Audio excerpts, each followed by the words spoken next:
So, hi, my name's Tom Olson. I work for ARM. I'm chair of the Vulkan Working Group. Today's talk, I'm the kickoff talk of our 3 hours of Vulkan sessions. I'm going to start with a very quick level set on Vulkan. I'm going to spend half my time talking about what's new in Vulkan, various topics, particularly over the past year. And then I'm going to spend the rest of my time talking about what's next for Vulkan. So if you didn't know, in which case, what are you doing here? But whatever. So Vulkan is an API for graphics and compute on GPUs. It's based on OpenGL and OpenGLES, distantly descended, and it's cross-platform. Our goal is to make it available everywhere. Today it supports devices ranging from embedded and mobile up to desktops and servers with a single API. Vulkan prioritizes performance over almost everything else, certainly including ease of use. It does that because that's what its core constituency, AAA game developers, asked for. And their needs were primary in the design. A result of this philosophy is that Vulkan makes the programmer responsible for a ton of stuff that the API used to do for you in the old days. That includes object and memory management, synchronization, thread management, and even error checking. It demands a lot of the programmer, but it gives you in return the opportunity, though not a guarantee, of the best possible performance. Since launch in 2016, Vulkan has been widely adopted. There were implementations available from all of the mainstream GPU vendors except Apple. At the platform, they are a mainstream GPU vendor. At the platform level, it's available on Windows, Linux, Android, several game platforms, including Switch and Steambox. And although it is not officially supported on Apple, you can write Vulkan applications that run on Apple using the Molten VK shim layer. And finally, of course, tons of middleware. All the big game engines have Vulkan paths. Vulkan is used for all sorts of performance-sensitive applications, games, obviously, both desktop and mobile, but it's also used in applications as diverse as video editing and effects, various kinds of artist tools, real-time event visualization and control, and scientific visualization. Basically, any graphics application that has a real-time element and/or needs to make maximally efficient use of CPU and GPU and/or needs to run cross-platform can potentially benefit from using Vulkan. Historically, we started thinking about a successor to Vulkan to OpenGL in 2012, but we didn't really start working on it seriously until 2014. We announced that effort here, kind of, at SIGGRAPH 2014, and then shipped version 1.0 at the beginning of 2016. It succeeded beyond our wildest dreams, and we've been working like crazy ever since to keep up. Our methodology is we develop all new functionality as extensions, and when the time comes to release a new core spec, we promote the extensions that we agree are appropriate into that. And we've done that every 2 years since 2016. In 2022, along with Vulkan 1.3, we also introduced a profile system and the beginnings of a formal roadmap. That activity is now central to how we plan to move forward, so I'll say more about it at the end of my talk. So enough history. What's new? As I said, Vulkan is not supported on Apple, but it has been available on Apple platforms for quite a while. You use it by linking your application with the Molten VK library from Brenwell Group, which translates your Vulkan calls into Metal. What's new this year is that Molten VK is now caught up to Vulkan 1.2, only one version behind. It's still a subset, so it's not a conformant implementation, but it's a very well-defined and well-tested subset. It's relatively easy, using tools provided in the SDK, to write applications which stay within that subset and will run fine on Mac. The performance of the Molten VK shim library is also extraordinarily good. And as a result, tons of apps are using it, including big commercially important applications like Autodesk Fusion 360, Dota 2 in the game space and a ton of other games, and a lot of very interesting middleware. In the Android space, I don't have current numbers. These are from January. But in January, Vulkan was on 85% of active devices visiting the Play Store. I would guess that it's above 90% now, based on the curve, which, as you can see, is pretty linear. We're approaching the point where, in my view, maintaining a separate path for non-Vulkan devices is beginning to be a questionable value proposition. So that's exciting. Functionality. As usual, kind of the bread and butter of working in the Kronos, in the Vulkan Working Group, is adding new features to the API through extension. This is what we've done in the past year. I tried to categorize them in terms of the rough area of functionality, but I caution that these are my categories. If I say something's experimental, there might be other people in the working group who disagree with me, but this is the best I can do.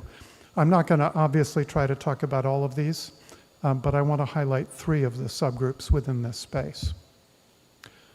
First of all, Vulkan Video. This was originally released more than a year ago as a set of 7 provisional extensions. Provisional meaning they're not final and you aren't supposed to put them in production code. The decode side of the stack has now gone final and been released, and it's starting to see serious adoption. It's used in FFmpeg, the latest version, and therefore it's being used in some of the applications that use it, such as the MPV media player. There's work ongoing to use it in GStreamer, although that's still in pull requests. Several Mesa drivers, including ANV and RADV, are close to having shipping implementations. And the TSG is now working, now focusing on getting the encode side together and on adding more codecs like VP9. Tile-based optimizations. So back in OpenGL, we had a number of extensions that exposed the ability of tile-based GPUs to read from the frame buffer in a fragment shader and see values written by previous fragment shader invocations at the same pixel without generating a ton of memory traffic, or any indeed, and without causing huge pipeline bubbles. This is very useful for things like deferred shading. Vulkan had a subpass mechanism, subpass dependency mechanism, which was supposed to give you the same functionality, but it turned out to be hard to use. Developers didn't like it and found it just generally awkward. So a year ago, we released an extension called Rasterization Order Attachment Access, which gives you the equivalent of GLES frame buffer fetch. It's basically comparable functionality, but significantly easier to use if you're willing to have your code actually admit that that's what it's trying to do. A problem with that extension is that it built on subpasses, which meant that you could not use it with dynamic rendering, which is our latest preferred formulation for writing render loops. So this year, we've released a new extension. Whoops, sorry. How do I back up? There we go. We have a new extension, Shader Tile Image. It's basically the same functionality, but it works with dynamic rendering. So that means that when this is fully adopted, which will be a while, I don't believe it's shipping anywhere yet, but when it is available, you'll be able to move to dynamic rendering completely and get rid of subpass dependencies and multiple subpasses entirely. At the same time, you'll still get the memory bandwidth benefits on tiled architectures. Finally, one of Vulkan developers' least favorite experiences, SIGGRAPH, you have to have an explosion somewhere, is getting device lost, which typically means the GPU hit a memory fault and the driver is now dead, and you can no longer talk to it. These errors are very hard to debug because state is completely lost. You have basically no visibility into what happened. A few years ago, we set out to create a family of extensions to help with this problem. That was a special effort led by Ralph Potter of Samsung. We've now released 2 extensions that we hope will help from that effort. ext device fault lets you, after a device lost, you can now talk to the driver a little bit. You can ask it what went wrong. What you get back will be implementation dependent, but it might be something like, I tried to do a storage buffer write at this address and I died. So once you have that, well, you know more than you did. And if device address binding report is also supported, that gives you tools for tracking how regions of address space are bound to Vulkan objects. So you might be able to find out that the address that device fault told you you faulted on was bound to a particular buffer object, but that buffer object had been freed, in which case you're doing a classic access after deletion. No wonder you got in trouble. That's a best case, but these are tools that we hope will help.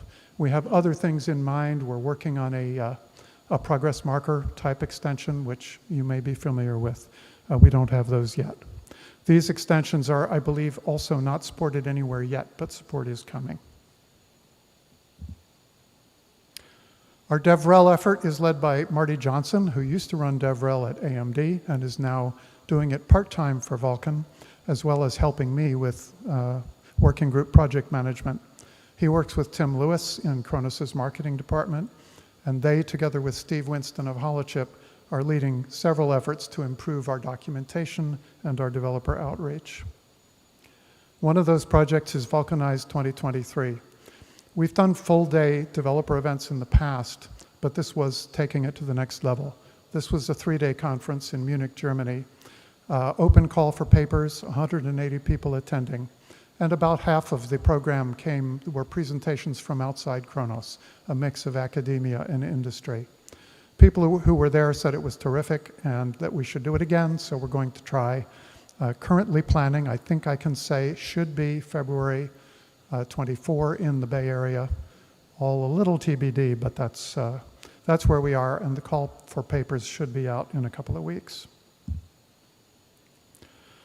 Kronos provides a lot of documentation and developer information about Vulkan, but it's kind of scattered all over the place and hard to navigate. We have a project to try to bring it together, present it through a common user interface with cross-link capability and searchability. That is work in progress. We're not there yet, but there is a proof of concept prototype. Sorry, I don't have a nice QR code. I just have a URL. But if you search for it, Vulkan Documentation Project Demo, I think you'll be able to find it. We would love feedback on this. Do you think this is a good idea?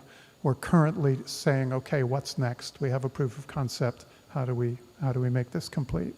And we would love feedback and suggestions. Another project we'd like feedback on is procedural valid usage statements. If you used Vulkan, you know the spec is littered with blocks of text like this. These are valid usage statements that tell you all the things your app has to do to use the API correctly. If you break those rules, undefined behavior, anything can go wrong. Those rules are currently written in English, which is not good. It's a manual process. Translating it into validation layer software is a manual process, and because it's English, it may be ambiguous. So Shabazz Yousefi of Google had this idea, what about if we write these in code instead of in English? He's done, again, a proof of concept, which is, I believe, not exposed on the web, but we've been looking at it. This is not a good example because this valid usage statement is very sensible, but they get a lot worse. And sometimes code is significantly easier to read. It also, because it's code, you can imagine doing all sorts of interesting machine-readable things like auto-generation, CI checking, etc. We don't know if we're going to do this for real. We've basically come to a decision point. We're now looking for feedback. Is this something you'd like to see us put resources into? So again, there is a proposal on the Vulkan docs, which is the specification repo, and it includes the Python language and the sort of the interface to it. If you have time and interest, take a look, give us feedback. We'd love to have that. SDK, well, I'm not going to say hardly anything about the SDK because Karen runs the team that builds it, and she's going to do a better job than I would. But I did want to brag about one thing. The Windows SDK is up to 35,000 downloads a week. That just blows my mind. But Karen will cover the rest. One more thing in terms of what's new is actually not new, profiles. We introduced these at the beginning of 2022 along with Vulkan 1.3 as part of an attempt to deal with the fragmentation problem in Vulkan, or to give you tools to manage it. I talked about them then, but we haven't said anything since, and I feel like when I introduced them, I didn't really make the case for how awesome they actually are. So I'm going to try again to convince you that profiles are awesome. So hopefully you know, Vulkan defines a huge number of optional features. Extensions are optional by definition, of course, but even within a core spec or within an extension, there are features, capabilities, format features, all kinds of things which may or may not be supported. So when your app starts up, it has to query the core version, the extensions, and a huge long list of Boolean flags that tell you what features are really supported. Then you have to query numeric properties like how many render targets can I have, how big can they be, what pixel formats can I use, which ones can I render to, all kinds of things which are not, you know, the answer to those questions is not in the spec, it's in your implementation. Then your application has to decide what to do with that information. This is a huge pain, and it makes writing portable applications hard. Unfortunately, we can't fix that problem. It has to be this way. Vulkan runs on devices that will fit in a wristwatch. It runs on devices that fit in 4-card SLI AFR systems where each GPU has its own power supply and everything in between. And you cannot logically expect them all to support the same feature set. So optional functionality in core specs is just a fact of life. Fortunately, it's not quite as bad as I make it sound. It's not the case that every GPU supports a different, completely random collection of extensions and features. There are islands of coherence within markets. Mobile devices tend to have similar functionality. Things that support DX12 obviously have similar functionality. What we need is a way to make those regularities explicit. Enter profiles. So what's a profile? A profile is a formal specification of minimum capabilities across a family of conformant Vulkan implementations. It defines a subset of the space of possible implementations that supports at least a particular core version, a particular set of extensions, at least a particular set of features, etc. Implementations in that subset may support more than the profile calls for, but they may not support less and call themselves conformant to the profile. Whoops. Profiles depend on a core spec, but they are not part of the spec. The spec doesn't know that profiles exist. We define tools for working with them, but they're in the SDK, not in the API. Whether a profile is supported depends only on the API version number and the extensions, features, and limits and formats exposed by the implementation, which means that you can write a new profile that describes old devices. Profiles are specified using a JSON schema. Here's a picture of one of the Android baseline profiles. So they're human readable, but they're really meant to be read by machines. This enables all kinds of interesting code gen and magic, as Karen will talk about in her presentation. Profiles are a simple idea when you think about it, and they seem kind of obvious, so it would be easy to miss how awesome they are, as I did. Here's why I think they're awesome. First, if you've got a profile that meets your needs, it's like having your own personal Vulkan core spec. It supports all the features you need. It supports all your favorite extensions. It isn't on all devices, but no core version other than 1.0 is on all devices, so that's not really a loss. As long as you code to use only the features that are required in the profile and target devices the profile covers, it's just as good as a core spec. Actually, it's better. It's better because, think about it, if we released Vulkan 1.4 today and it had all your favorite features and all your favorite extensions in it, you still couldn't use it because it wouldn't be on any devices. New core specs take time to work out into the market.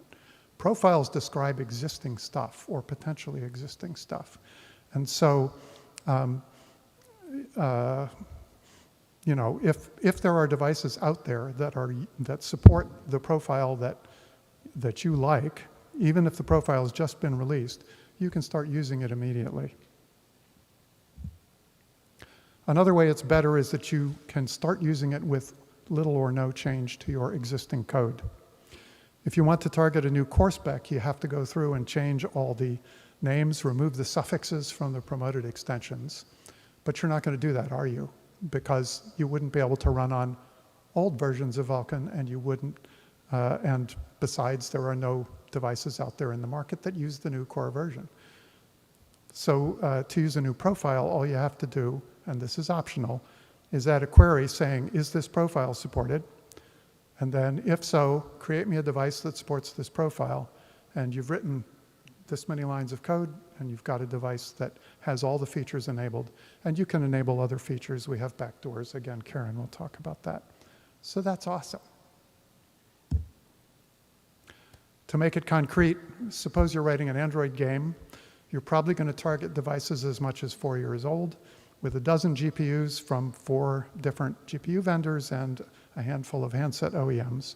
So you have a fragmentation problem. Now suppose Google says, here's a profile, target this, and you will be able to run on 90% of the devices that hit the Play Store in the last month. Seems like a win. And they've already done it. Android Baseline 2021, in January, 87% of devices, certainly at 90% now. Android Baseline 2022 is lower. I think it's at 80% of devices in January, but you know, progressing. So if you confine yourself to using the profile, you're not using every feature that all the devices support, but that's really hard to do. Your job will certainly be easier, and this is certainly a great place to start. 5 minutes? Okay. What's next? This is going to be 5 minutes. Let's talk about the future. When we released Vulkan 1.3, we set some ground rules for the future. We continue to release extensions as we always have, but we now have 2 different kinds of major releases. Core specs, what they've always been, are meant to be supported on all new devices going forward, and also to be backported to any device that can get a driver update that isn't at end of life. That means that core specs typically won't require new hardware features. They provide what we call quality of life enhancements, things that make the programming model better, but don't require new hardware. For example, synchronization 2, pipeline creation feedback, dynamic rendering, and no optional features in new core specs. That is, no new optional features. We can't get rid of the old ones. The other thing we'll release, the other spec we'll publish, is profiles. These describe the functionality you can expect in implementations aimed at specific market segments. And that's where you'll find requirements for new hardware features. Along with core and profile specs, we plan to maintain a formal roadmap. We're trying to accomplish 2 goals with this. One is to reduce fragmentation within a market segment. So in the short term, what we'll do is capture what's common to the market segment, but by publishing the spec, and it will be visible to GPU vendors long before it's published, we can encourage them to work toward a more coherent ecosystem and a larger common feature set. The other thing we want to do is enable ourselves to take a more coherent approach to long-term spec development. Develop specs like the crash debug, device loss debug, things that I talked about, families of specs that work coherently together to solve larger problems. In this new world, the working group is thinking about market segments. So you might ask, what market segment is your roadmap targeting? We call it immersive graphics, which I write in sneer quotes because it's so horrible. But what it means to me is, or it means to us, is mid to high-end devices, smartphone, laptop, console, desktop, which I translate to devices aimed at the consumer that support an active third-party software market for games and media applications. We could do other things. We have not currently decided to do that.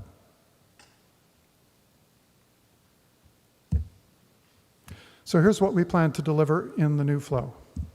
We started in January 2022 with Vulkan 1.3. That's where we adopted this new philosophy.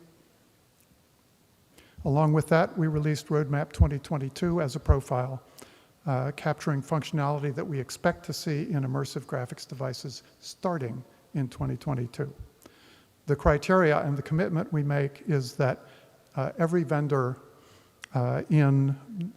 within Kronos who targets the immersive graphics market has said we'll have a device, at least one device, that supports this profile in the market by the end of 2022-ish. Also, we agree that eventually these features will be universally supported in the immersive graphics market. At the start of 2024, we're now talking really about the future, we'll release the next roadmap node, Roadmap 24. This will again be a profile using the same criteria, making the same commitment, just moving everything forward 2 years in time. We don't plan to release a Vulkan 1.4 at the same time. We looked at the set of features that we could plausibly require in it that would be supportable, and it just didn't add up to a compelling product. Given the amount of work that it takes to absorb a new core version into the ecosystem, we agreed that it's better to wait. We certainly will do a Vulkan 1.4. It's a question of when we have enough pure quality of life features to justify pushing it out. Future roadmap profiles will follow on our usual 2-year cadence. I should say this is the plan, and we'll be watching closely and listening to you all for your feedback. If this turns out not to work well, we'll change it, but this is the plan. As I said, 2-year tick. I have just a little bit more to say. As part of our roadmap development process, we're trying to extend our planning horizon further into the future. We used to just finish Vulkan 1.2 and then start working on 1.3, and finish it and then start working on 1.4. Not good enough. We're trying to look as much as 5 years or more out into the future. So, Roadmap 2024, basically done and dusted. Content is frozen. I'm not going to tell you what's in it, but I will around the end of the year. So right now, as far as 24 is concerned, we're just doing packaging and support and dotting the I's and crossing the T's. But work on 2026 is well underway. We can't write Roadmap 2026 as a profile today because it's going to need extensions that we haven't written yet. So we're thinking in terms of problems that need to be solved, needs that need to be addressed. So we're defining it now in those terms. We'll use that information to guide our spec development process and the extensions that we write, prioritize the work that we do over the next year and a half, and then we'll eventually build a 2026 roadmap profile from that. I hope we'll be able to talk about our plans for Roadmap 2026 at the same time that we release the 2024 profile. Working group hasn't signed off on that yet, but that is the hope. And we're starting to sketch Roadmap 2028, which is about as far ahead as we can sanely think about. Our view that far out is hazy, but we are putting things into that bucket. Part of the reason we're doing this is that that's how far you have to go in order to have a prayer of influencing future hardware generations. And we want to be able to do that. Again, partly just to reduce fragmentation, and partly because we think we have ideas. We think we can accelerate the progress of the technology by doing that. Given that the goals of Roadmap 2026 are being defined now, this is a great time to communicate with us what you want to see from Vulkan as far out as 2028, but particularly 2026. You can do that by raising an issue at the spec repo. Don't be shy. It's just an issue. And we will look at everything. And that's probably the best way. It's long-lived. People can comment, etc. We do have a Discord channel that we monitor, and we still monitor Kronos Dev Slack if any of you are on that. And of course, you can talk to us at events like this. If you want to talk to me here or at the reception, you can't miss this shirt. I will be easy to find.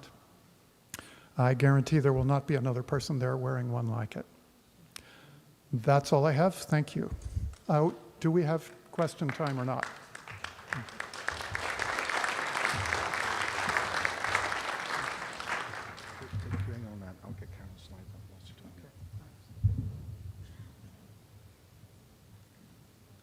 So, am I live? Yes.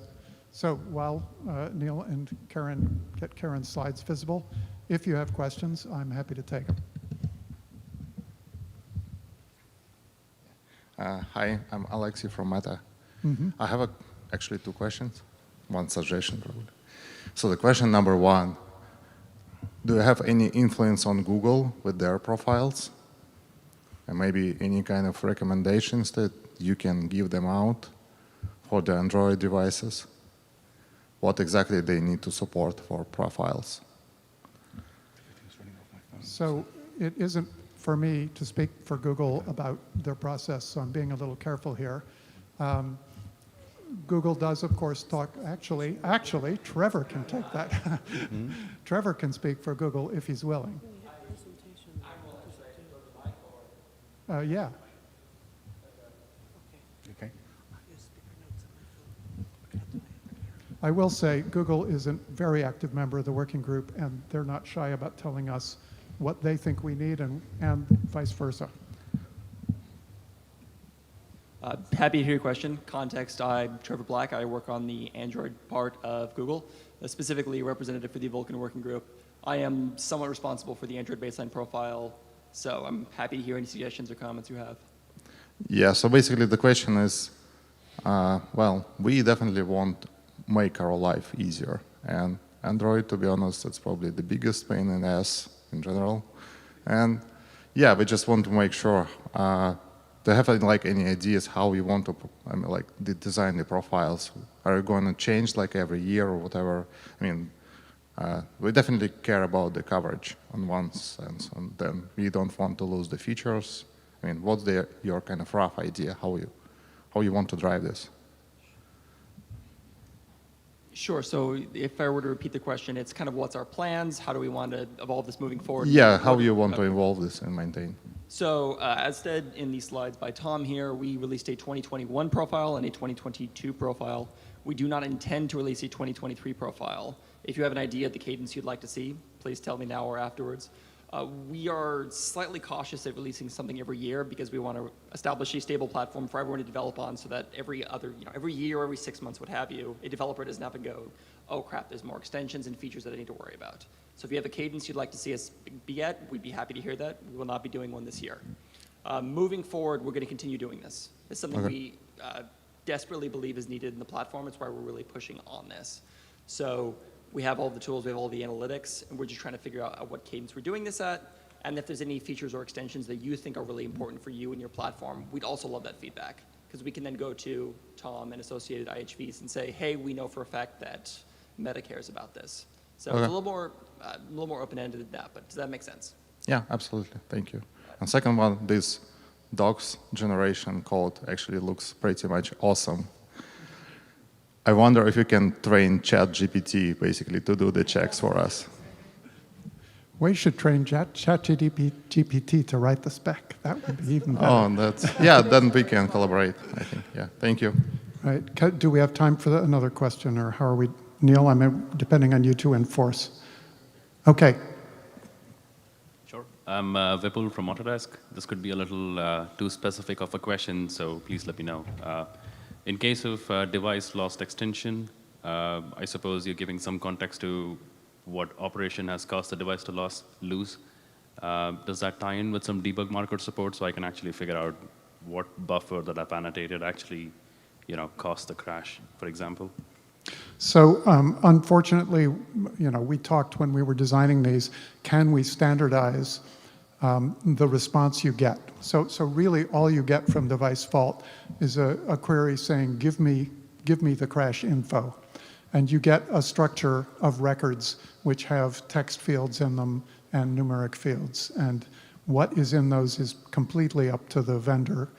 You know, we just could not find a sensible way to, you know, to make it more standard than that. And of course, it's not at all intended for runtime decision-making by the application.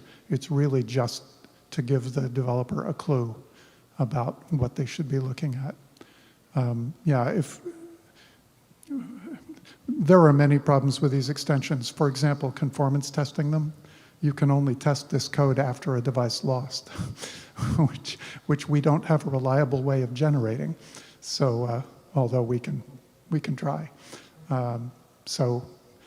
We should talk more offline. Sure. That was valuable. Thank you. Sure. Sorry, Karen. Okay. So, hi everybody, I'm Karen Ghavam, and I'm CEO and Engineering Director at Lunar. And so in this presentation, I'm going to be going over all the features in the SDK, not just new ones. I will be highlighting anything that's new. I did provide a QR code. I will be going over material quickly. You can follow that link and view the presentation at your leisure or at your pace. I thought I would take a moment to clarify or make it clear who is Lunar. I do get questions about this periodically. So we're not Kronos owned. We are an independent software consultancy. We are Kronos members. And we provide Vulkan ecosystem components. We've been doing it since 2015, thanks to generous sponsorship from Valve and Google that enables all the engineering work that goes behind these tools.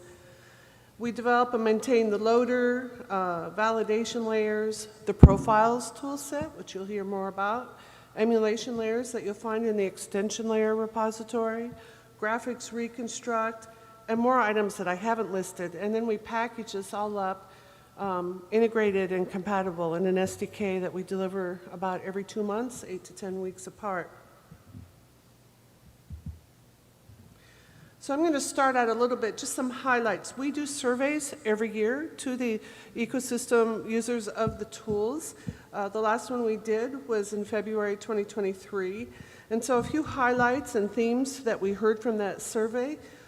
Developers are voicing needs for more development and maintenance of the shader tool chain, specifically GLSlang and DXC, DXC being the Microsoft DirectX shader compiler.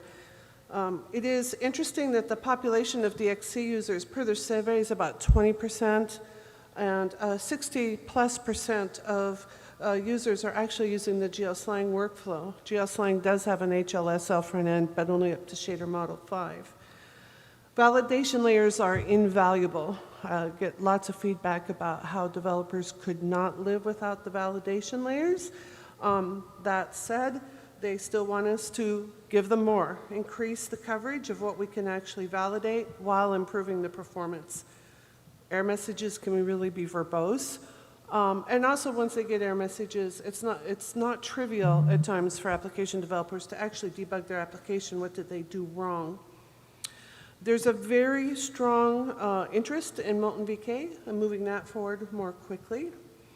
And if you're not familiar, Molten VK, Tom mentioned it, it's a Vulkan on Metal implementation.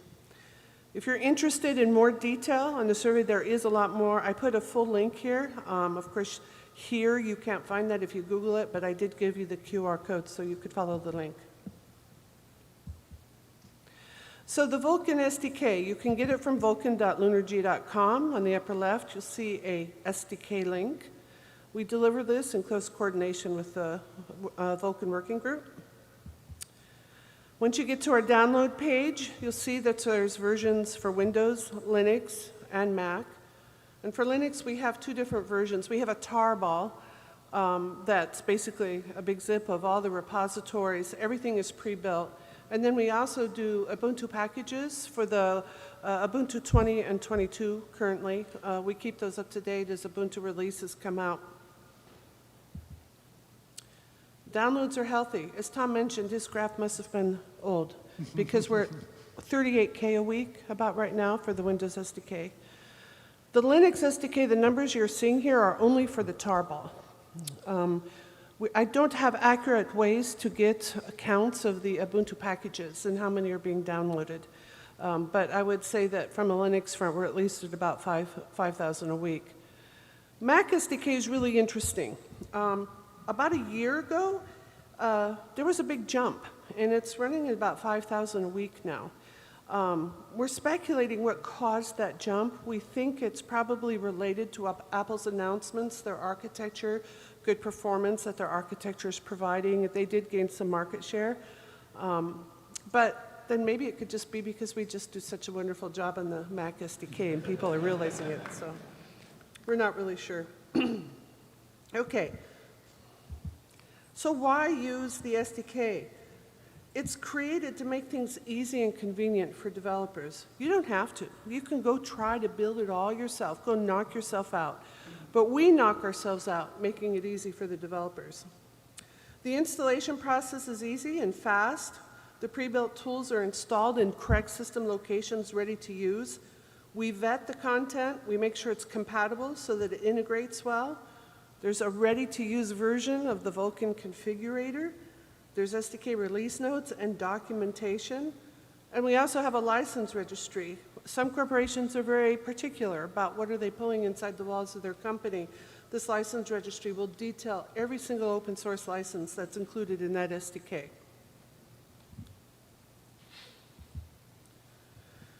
So I wanted to dedicate an entire slide to the Vulkan configurator included in the SDK. This is really a helpful and valuable tool. We do give it priority at Lunar G. We continue to enhance it. So it's a GUI application, and it really simplifies your experience with layer enablement and configuration. There are multiple preset configurations that you can use, and you can define your own custom ones as well. We recently added the capability for you to select your physical device. The next major release, this is kind of a preview. We're not exactly sure when this is going to come out, but we're going to add better controlling of the layers in terms of you could have multiple versions of a layer. Like what if you wanted 3 different versions of the validation layers to see what's going on? You'll be able to switch through those different versions and run your application. We'll provide full ordering control of the layers, including implicit layers. We're going to improve the UI with a tab-based redesign. And we'll have more diagnostics information. A lot of the diagnostics, it's driven by the Vulkan loader information. And there's a link here at Munich, Vulkanize 2023. Christoph Riccio, who is the author of this, did a tutorial there, and I've linked to the video and his presentation. So moving on, validation layers. That is, of course, the most popular tool in the SDK and the most essential. There are several different types of validation as well. There's GPU-assisted validation, validation that is occurring on the GPU at runtime. There's best practices, where you may not be violating usage of the spec, but we can detect behaviors that might not be the best way to use the API, and you'll get warning messages to that effect. And we have best practices for NVIDIA, ARM, Imagination, and AMD at this point. There's synchronization validation. Vulkan synchronization can be tricky to get correct in your application. This will validate whether or not you're using synchronization correctly. And there's a debug printf, which I just call, it's like a printf inside a shader. Helps you debug your shaders as well. Of course, the very, very simple and common layers of API dump. API dump, I think, was the first layer that we ever wrote, and it's just an ASCII output of all your API calls that you've made. Vulkan info shows you GPU device properties, etc. We also include 2 emulation layers currently, synchronization 2. You can use this emulation layer if you're running on hardware that doesn't support the synchronization 2. And just recently added as of May is an emulation layer for the shader object extension.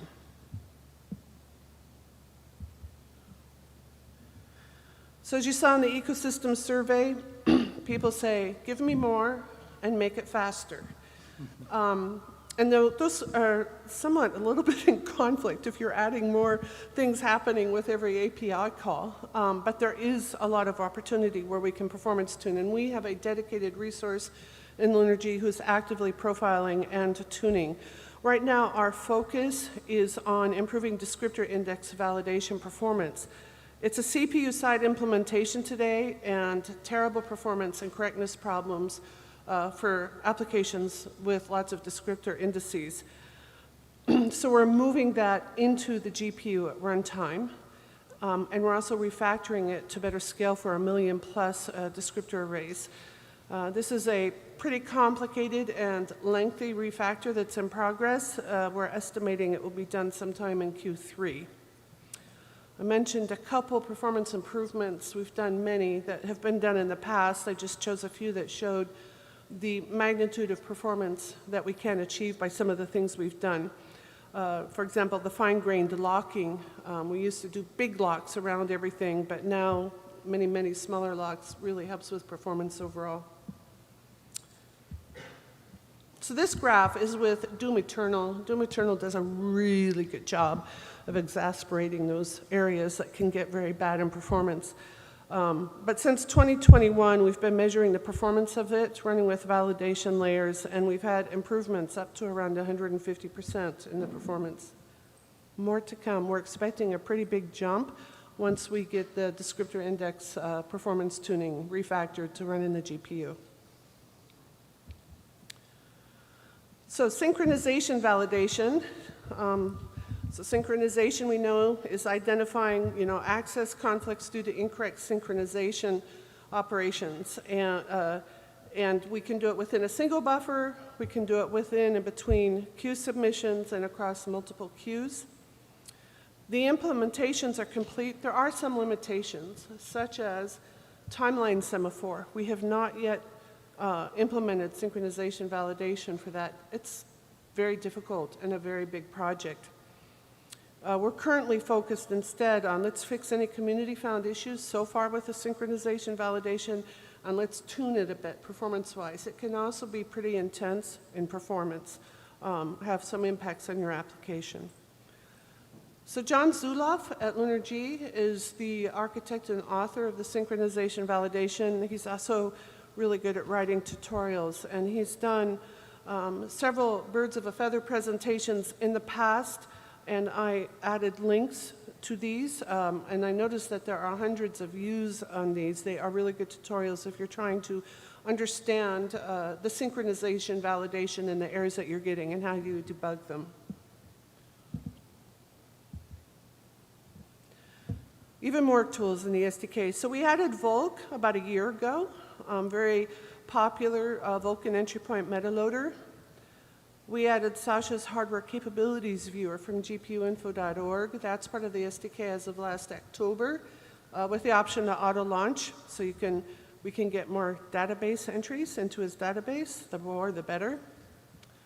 We also support the Vulkan portability solution in the SDK.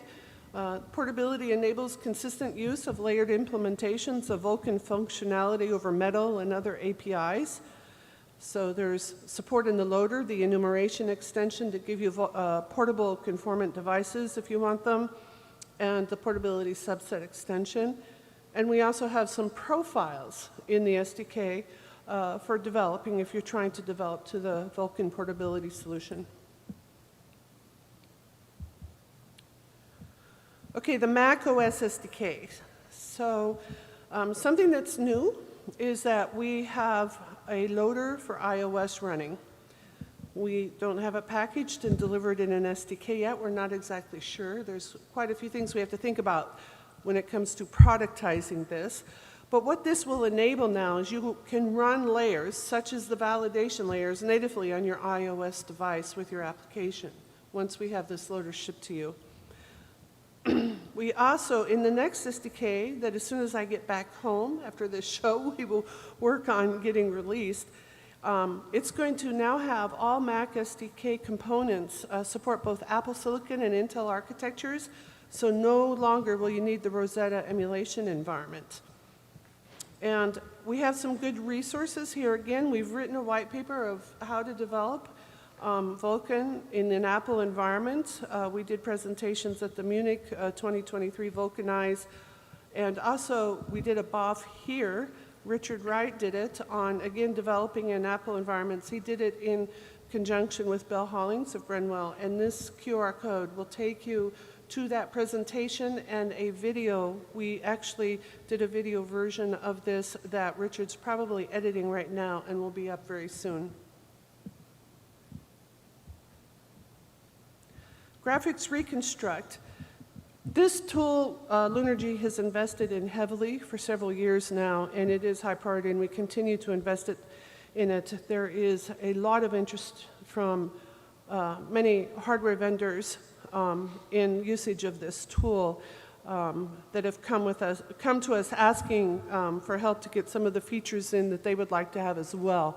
So we're finding that it's very popular and quite important. It will enable you to capture Vulkan API calls in a file, in a binary format, and then you can replay them at a later time. Runs on Linux, Windows, and Android, all platforms treated with equal priority, that it works well. It's API agnostic. Today, it supports Vulkan and Direct3D 12 so far. You should take that as a hint of, yes, more APIs can come. It was architected with that purpose. Typical use cases, silicon development, we work with hardware vendors. They will use these captures to run the workflows on their simulators or do performance analysis or regression testing and bug reporting between partners. It's very common today that we will get issues on the validation layer GitHub that we cannot recreate. The user says, I can't give you my application, or I don't know how to tell you how to recreate it. We tell them, please go create a graphics reconstruct capture. They do so. Now we have a way to reproduce their issue and find out where the bug is. And Brad Grantham of LunarG, he did a SIGGRAPH BOF actually on Monday, and the QR code that you're seeing here will take you to his presentation, and he will have a video up of that presentation sometime next week.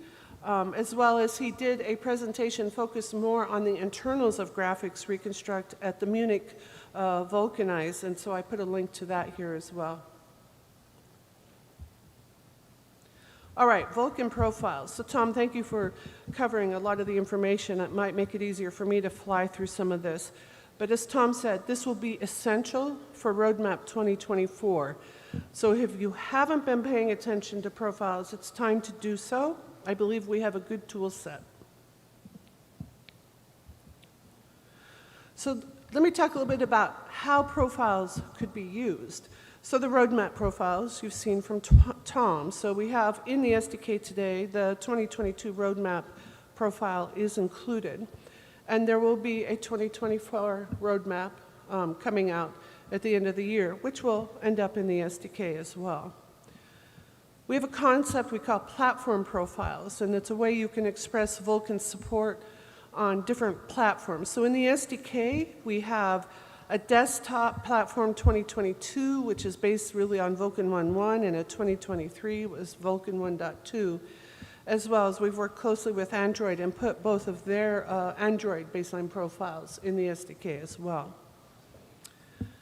Device profiles, like what if you want a profile for just a single device? So we worked with Sasha for his hardware capability viewer, and you can go choose a device, and he'll give you a profile for it using the JSON schema in the correct format for you. There's another term we call engine profiles, where you could express the requirements of the rendering code path. This profile would help prevent an application from requiring unavailable features on devices, such that make sure they are not using features that are not supported by the rendering code path.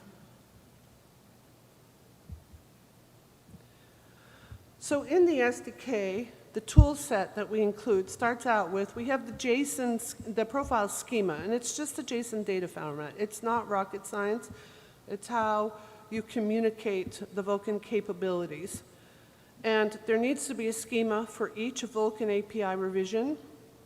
So with every header update, we are also updating the schemas, and we're pushing up to the Kronos group, Kronos schemas repository.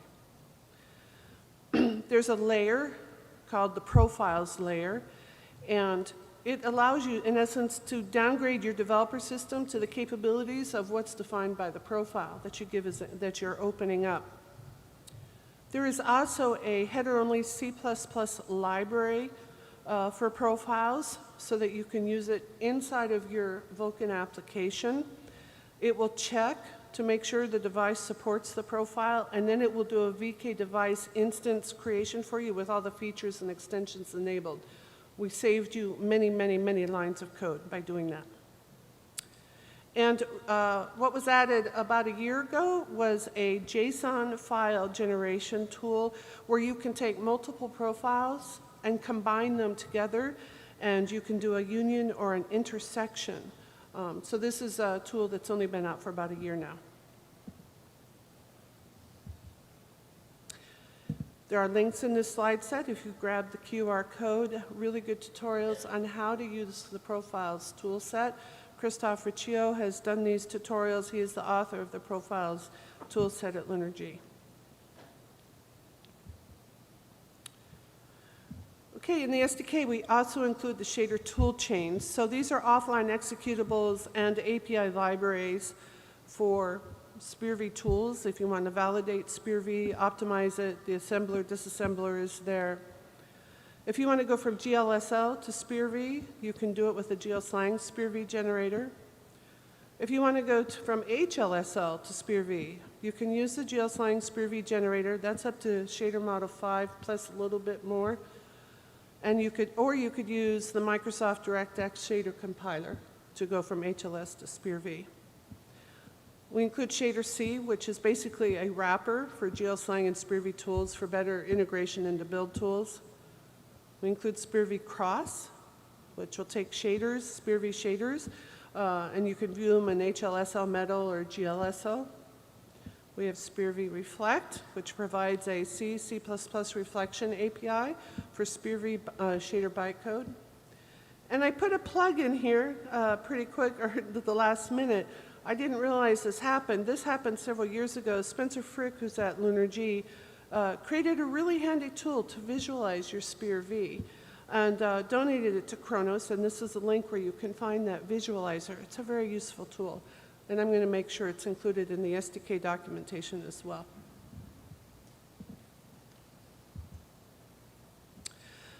So again, the link to today's presentation, if you realize that I went faster than what you could keep up with, or if you want to get some of those links. And there will be a networking session after this Vulkan session. We will have a demo table there. Brad Grantham, who's the technical lead for Graphics Reconstruct at Lunar G, he will be demonstrating Graphics Reconstruct for you and showing how you can expect an application's graphics commands using it.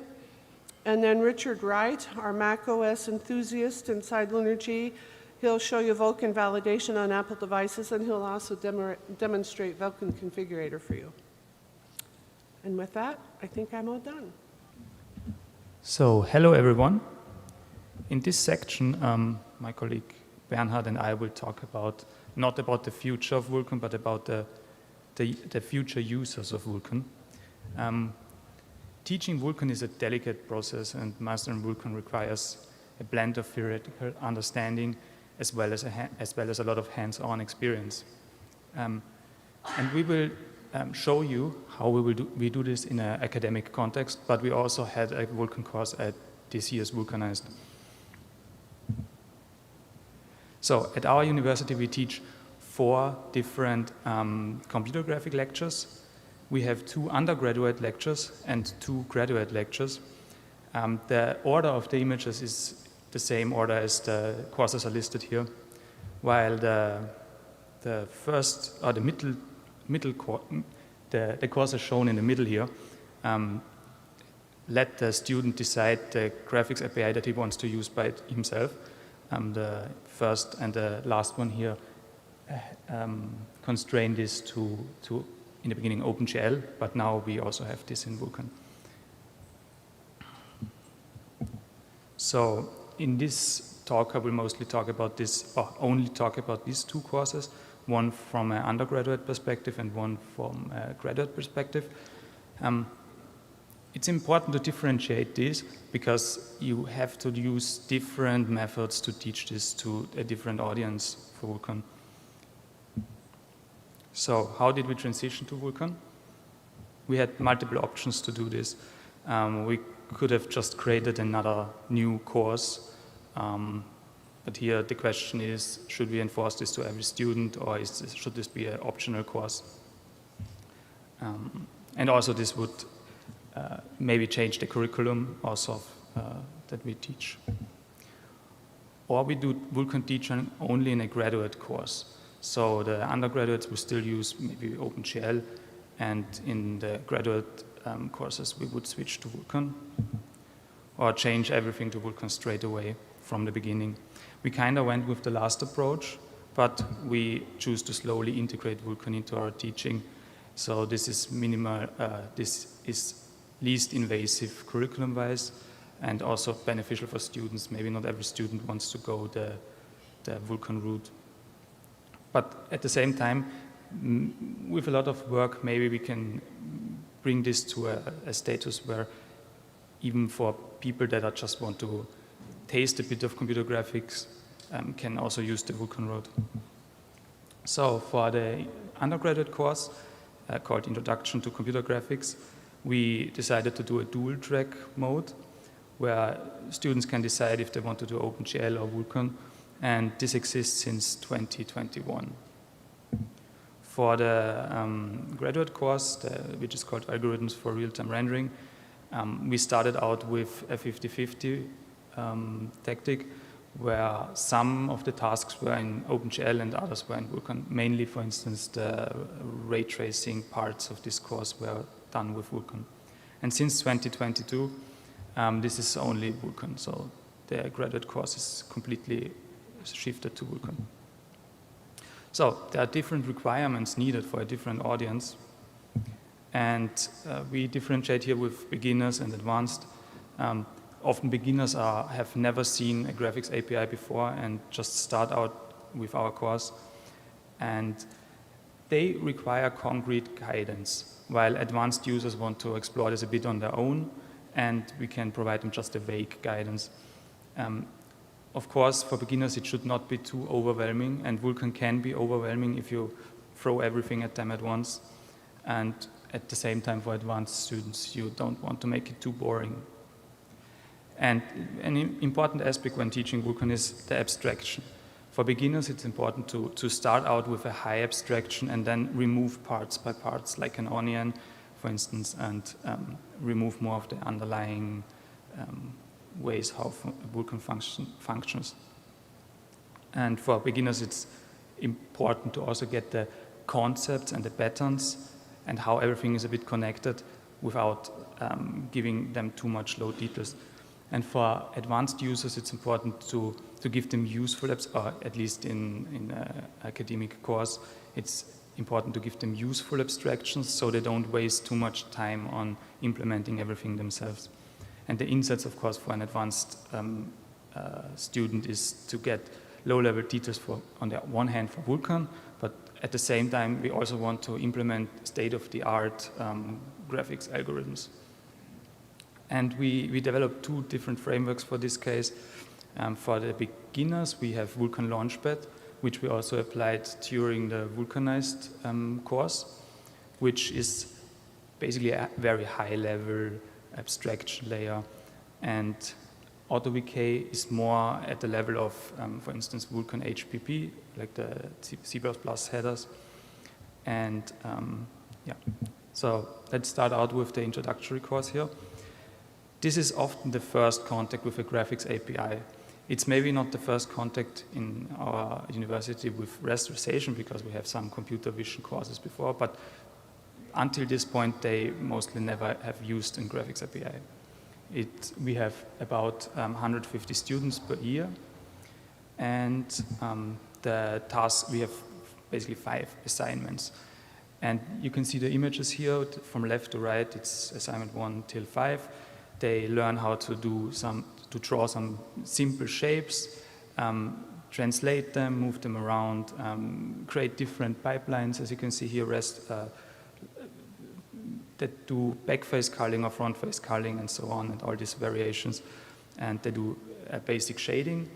And the final assignment is then do some texturing. The thing is, the original OpenGL assignments were around 1,200 lines of code. And as some of you know, drawing a triangle in Vulkan is already 700 lines of code. So we needed to add some help or some abstractions to that so that we can keep this in check. And maybe this is even a good thing that we have this comparison between our OpenGL course and the Vulkan implementation, because it allows us to keep track of the required work. So let's take a closer look at task 1. In this task, the goal is to open a window and do some basic setup, basic Vulkan setup. So they need to choose the device and activate, like I display here, need to initialize the instance, create a device, pick a physical device, create a logical device for that with extensions enabled, and pick a queue and then call the framework, and then basically the framework takes over. The framework does the rest. So this is a code snippet.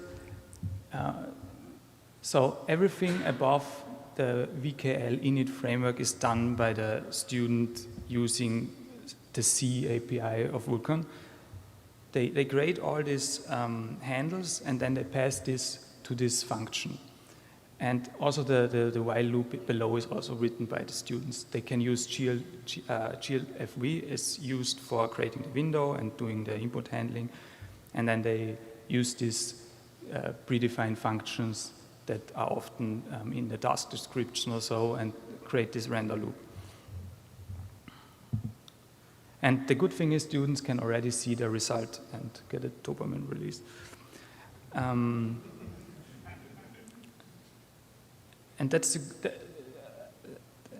I think that's a good way of giving them a first impression of Vulkan. And then you can always like strip down things and go into more detail for these sections. For instance, we can replace the init framework part or the loop itself, or we can just replace the VKL draw T-pod here and replace it with the actual command calls that they need to do. And through this way, we can keep the implementation overhead in check, and students can still understand the fundamental components and how they are connected. So a bit of statistics here. This is from 2021 and 2022. The number of Vulkan users increased in 2022 and 2023. Here we have about 15% of all students using, like 15% of all registered students chose the Vulkan route.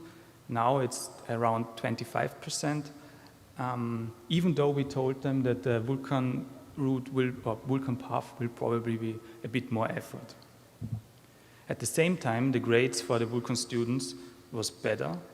So maybe that's because we got only motivated students for the path, for the Vulkan path. Yeah, maybe that's the reason.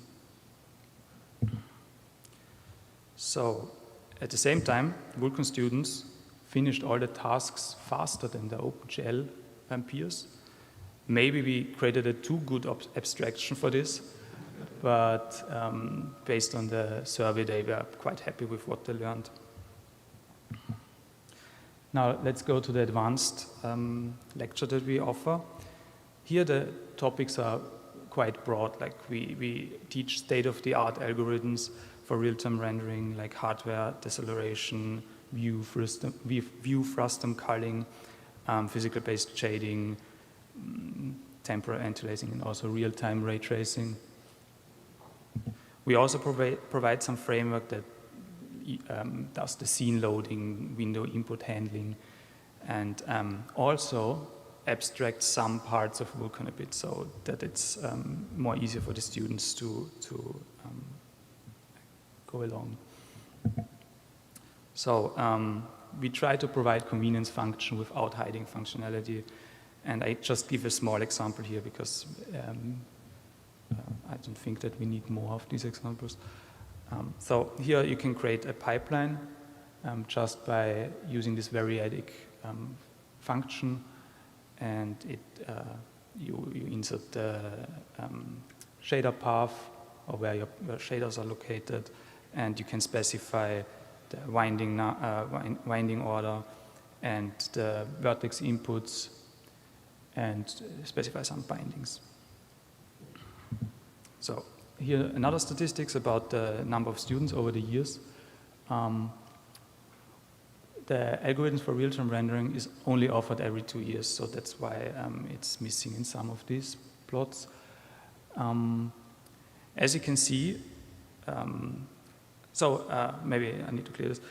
The real-time rendering is the project-based lecture where students need to develop a game and choose their API independently. So even before we started doing Vulkan at our university, there were already some students trying Vulkan during these courses. And then 2021, we started to offer this Vulkan path. And as you can see, 1 year later, we doubled the number of Vulkan students. And the same with the computer graphics exercises is the same like the real-time rendering exercise is also like a project-based lecture where students can choose their API independently, and they also started to using Vulkan there. And yeah. So I just want to throw this question out there. So what is the future path that we should take when teaching Vulkan? I don't really want to get into this rabbit hole, and I'm not even sure if it's already time to ask this, but we kind of going in a classic and modern Vulkan direction split. For instance, render parsers and frame parsers are mostly replaced by dynamic rendering. Pipelines now kind of get in this direction of shader objects.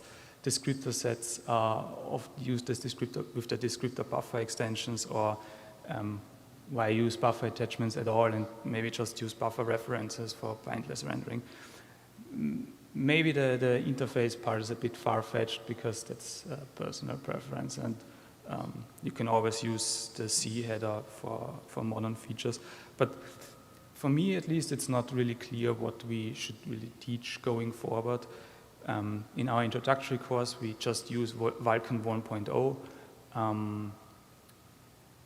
and the C headers, but maybe some of these parts could be replaced with more modern features. So, and that already concludes my part. I want to talk about want to summarize the resources that I used. Maybe some of you know the awesome lecture series that Johannes Untergutenberger did, which you can find on YouTube. On the right, you can see some of our tools that we use. For instance, the Vulkan Launchpad. If you're an educator, then maybe you can make good use of that and create your own tasks for whatever audience you want. And all of this is basically based on an educational paper by Johannes Untergutenberger, Bernhard, Kerbl, and Michael Wimmer. And speaking of Bernhard Kerbl, he will be the next presenter now. So, okay. Thank you for your patience. Here we go. Okay, Lukas, thank you for very first, nice first part. So, Lukas was talking about maybe taking some different approaches and deciding between modern, classic Vulkan. And this is, again, something that we tried here with a different approach with Vulkan for Compute. Again, this was kind of a know your audience challenge. And I'm gonna describe what we did differently here for a different type of audience. So, first of all, why would you want to look into Compute? First of all, it's definitely on the educational side, because if you do Compute, you have to analyze all these different capabilities that you have. You need to be aware of if you want to do efficient Compute. You need to know what kind of hardware resources your classical GPU has, how you can exploit them, so you can really take the time to drill down into the individual components and make sense of the individual parts of your hardware. And of course, once you understand them, you can use your GPU not only as something that makes pretty images, but basically as a general purpose side processor that helps your CPU with nice parallelizable tasks. And once you have enabled and unlock these features, basically both in your mind and the API, you can then start from this and really focus on the performance aspect. And compute basically gives you a few simplifications in Vulkan. It's faster to set up, it's somewhat less verbose, which we will see in a second, and you can make it even less verbose if you do a few tricks. And so with these things in mind, hopefully what's coming up now is a healthy mix of suggestions and tools and experiences and maybe some motivation to start teaching Vulkan or integrating Vulkan as a way to teach compute. So another reason that is not on this slide here, but is definitely important, is that compute is not only valuable for doing things like number crunching or computing your machine learning outputs, but it's becoming more and more important in graphics applications as well. So we see more and more applications that make very heavy use of compute, whether it is for simulation, whether it is for neural rendering, or whether it is for actual classical rasterization, but with a twist, so-called software rasterization, which also more and more attracts attention from compute. So the first part of why one would argue that compute is easier to teach or might be a nicer way to make Vulkan approachable for students is that if you compare the stages of the graphics pipeline and the compute pipeline, it's actually pretty obvious. So you only have that one stage that you need to care about, right? So that's a very nice visualization of how this could be differentiated in terms of complexity between the two paths. But we will see a little bit more about this. So what they basically do is targeting a specific audience, which in this case, or for this type of course, is not strictly university level, but also includes an audience that is a University of Applied Science level. They basically get a set of 13 tasks, where the first 12 are explicitly guided, and they are kind of laid out in a way that is more like a puzzle structure. So this is somewhat inspired by, I don't know if you're aware of these challenges, like for instance, Advent of Code. And you can basically translate these kind of setups also into Vulkan, right? Where if you do your synchronization correct and you do your buffer copies correct and maybe you wrote your shader correct, you get a nice little message at the end of the day, and otherwise you get some gobbledygook that makes no sense, right? And these assignments basically try to go that way and progressively up the ante until you get something that is really interesting and also visually pleasing. Because you can make things that are visually pleasing without ever setting up a graphics pipeline. It's super easy to compute something that is interesting visually, then write it out maybe to an image, and then you have, again, that dopamine release, but with even fewer lines of code. So, where can you find these exercises if you're interested in them? They have been now alpha tested by the HPG audience this year. So they are available under this link. Unfortunately, I also don't have a QR code, but I hope that this one is somewhat easy to remember. Consisting of these 12 hands-on programming exercises. So this is now in beta. If you want to do something to it, if you want to make suggestions, please feel free to reach out. And also if you have ideas for introducing new sub-projects, maybe ease the learning curve a little bit more, that would be great. So for teaching compute, what is the rationale here, what we tried to do? So we took a path here where we said we don't want to do any abstractions, and that's feasible because compute is much less verbose. So we don't have any support for the students in terms of framework. They get to write real code from the get-go that you would use in the industry as well. But we use the available tools that are there that make things more convenient, right? So there's no framework structure there, but we basically nudge them towards using tools that are meaningful. And this aligns also with the demands of the different audiences we have. Again, so this would be, for instance, the setup for making a simple device. And this is the C-style API of Vulkan.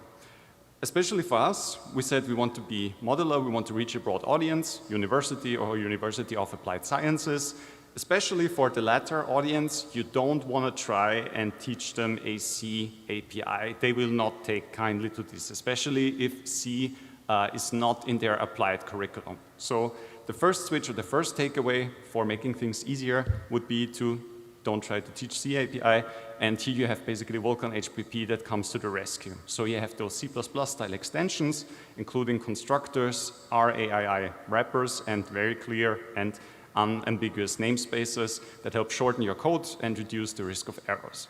So the same code that we saw before for setting up your first device with Vulkan HPP, if you've never seen it in action, is much more compact and is much friendlier to a student, especially if they are used to using those standard containers of the standard library, and Vulkan HPP allows them to integrate them with things they might be much more used to.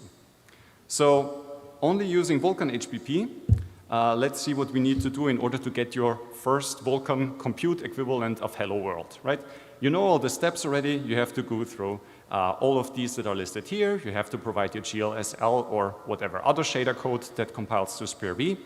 You have to make your instance, your device, set up a compute pipeline, then record a command buffer, and then make a submission, and in the end, finally synchronize.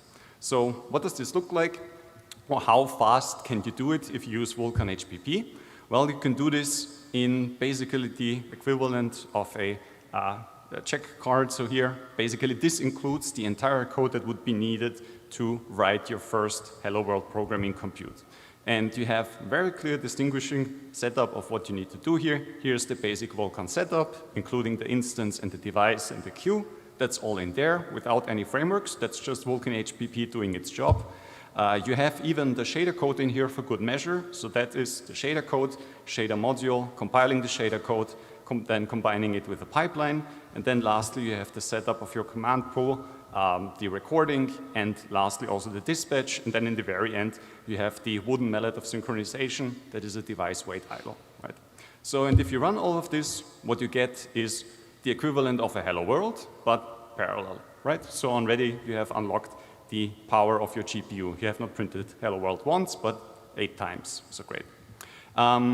This is maybe not entirely user safe on its own. So you would of course have to, if you're doing this properly, make sure you have your extensions, you have validation layers enabled. So how can we make it so that this becomes actually proper? That is in making sure that we have our validation layers and our extensions enabled with the help of another tool. That is my second takeaway, and that is be brave and make sure that you can appreciate vkconfig and that the students can appreciate the ease of use and the usefulness of vkconfig, as we've heard before. So you can set up your individual environments with the vkconfig with just a few clicks, and it can completely replace your validation layer setup. And at Vulkanized 2023, I had a nice talk with its creator who basically said, yes, that was the wider vision, or that was the greater vision for this project. And a nice little addition is that also the vkconfig creator allows you to very easily enable or disable the printf functionality without ever touching your code. So another example that I want to look into, or another step for making things more compact and making it easier for students to grasp is, this is one of the tasks that you need to do as part of the exercises that I have in this suite. And that's like a decently sized wall of code. And all you're pretty much doing here is setting up your uniform buffer, right? So Vulkan HPP on its own will not help you there. What will help you there is something that also comes with the SDK, and that is the Vulkan memory allocator. So unfortunately, at this juncture, Vulkan memory allocator pretty much, as it is being maintained, only has a C-style API. There are some C++ versions out there, but I'll come back to this later. Another part at some point during the teaching of the Vulkan Compute API to students, you will need to convey to them what it means to exploit the collaboration within the GPU, because that is the main reason of why you would want to have them switch to compute so they can make computations efficiently. And making GPU compute efficient means to exploit the collaboration that you have between the different layers of the execution hierarchy, right? So, for instance, in the very simple case of a reduction, where you have your arrays of values and want to compute a sum value, a simple way to exploit the collaboration techniques that you have available on the GPU is to use the shared memory that you have on each individual compute unit inside your device. And of course, a very simple way to do this would be to first tell your students what is an atomic operation, then tell them that there's something like shared memory, and then let them try an experiment and how they could give them a basic idea how they could basically combine values first into shared memory and then into global and get some savings. And they might come up with something like this. So in theory, this should be a more efficient solution to the problem of the reduction of values to a single value. But unfortunately, as many of you can tell from looking and without thinking too much, this is wrong, right? And so this first example that many students come up with, or this first solution that many students come up with, basically brings you to the necessity of making sure that you need to tell them properly about multi-threading and memory. And this is an issue because it doesn't really come up that often, or there is hardly ever a curriculum that looks at this in depth and basically really drills down into a C++ 11 style memory model and what it implies, right? So the memory consistency is key whenever you exchange information between threads. And in theory, students know this, but the experience that they have is usually in most cases on a multi-threaded x86 architecture, which by default will be using sequentially consistent operations. So that is mostly what they are familiar with. And on the GPU, the default operations that you have for atomics would be relaxed, which is the nightmare of anybody who is coming from the CPU and doing multi-threaded programming, and this is basically the default behavior. So if you're approaching this, at some point you will have to give them a basic overview, a basic introduction on synchronization, because probably nobody else has done it before to the degree that they will need to have it. So basically making sure that they are aware of what memory fences are, how does release and acquire semantics make sense, things like out of thin air values, luckily you can skip them because the Vulkan memory model doesn't allow them, so that's already great. And what's also important to remember is that synchronization at first might look tough, but it really isn't if you have performance to spare. So if it makes sense to maybe not prioritize performance early on when you're teaching students, you might use those very slow, very expensive synchronization primitives, and then later at some point come to the less expensive ones and introduce them gradually. And another thing that I would like to maybe incentivize or maybe give the idea is to maybe pursue synchronization as a challenge of gamification, because I think it can be put into the form of individual puzzles where you start out with a code that does something, follows some instructions, computes some results, combines them together, copies them together, and at the end you get a value that at first is wrong, but as you keep adding more and more synchronization primitives, you basically end up eventually with the correct result. And this could hopefully also be supported by something like the validation layers for synchronization or the emulation layers, as we've seen just before, but I have no clear way, or I have no clear roadmap for making this, although to me, honestly, this sounds like it would be quite fun. What are some open challenges that we have? So as I just mentioned, Vulkan has a complete C++ 11-like memory consistently model, both for shared and global memory, but right now there's currently no standardized forward progress guarantees. So what does that mean? That means that many of the algorithms that you would want to do with a C++ 11-like memory consistency model, right now you can't do them because in addition to that, you would also need forward progress guarantee, which is not yet there, but is in the future actually of the specification, which I was basically told in some internal chats or some private chats at the last Vulkanize conference. So it is very likely that actually, as some future part of the specification, we will also have forward progress guarantee. So that's great. It supports a wide range of cutting-edge and vendor-specific features, but for instance, some of the popular ones that you might know, for instance from CUDA, they are not there yet or might probably never make it in there. So, but this is again, as we heard before, this is often influenced by the demand and by vendor policies. So we will see as demand rises, maybe at some point we will have also for these somewhat interesting extensions, we will have additional functionality inside Vulkan. Third point, I already mentioned this before, it would be very nice to have a solution for the Vulkan memory allocator that is compatible with Vulkan HPP, so that you don't have to break these coding paradigms and can keep the RAII behavior. There are unofficial GitHub projects that are trying to do this, but those are unofficial, and the support for future versions and for future functionality is kind of vague, so I personally don't recommend at this point integrating this into a teaching experience. And the last point is that basically with Vulkan, there's a very steep challenge of keeping up with the nice SDK environments of other compute APIs, which give you a very extensive set of features. And we know that Vulkan can do the same jobs with the same performance or even better. We saw this, for instance, at the last Vulkanize conference, where we saw the presentation of VKFFT, which, by the reports of the author, breaks even and can do basically similar, it has a similar efficiency as the CU FFT libraries on the same hardware, and in some cases can even surpass it.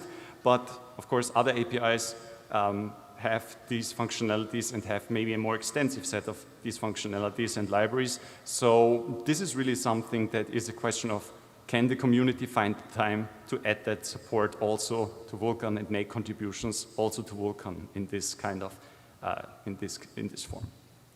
And yeah, this brings me to the conclusion of my teaching experience for compute. Thank you so much for listening to me. Thank you also to the contributors to this course, anybody who's been involved in this, at TU Graz, TU Wien, and FH Salzburg.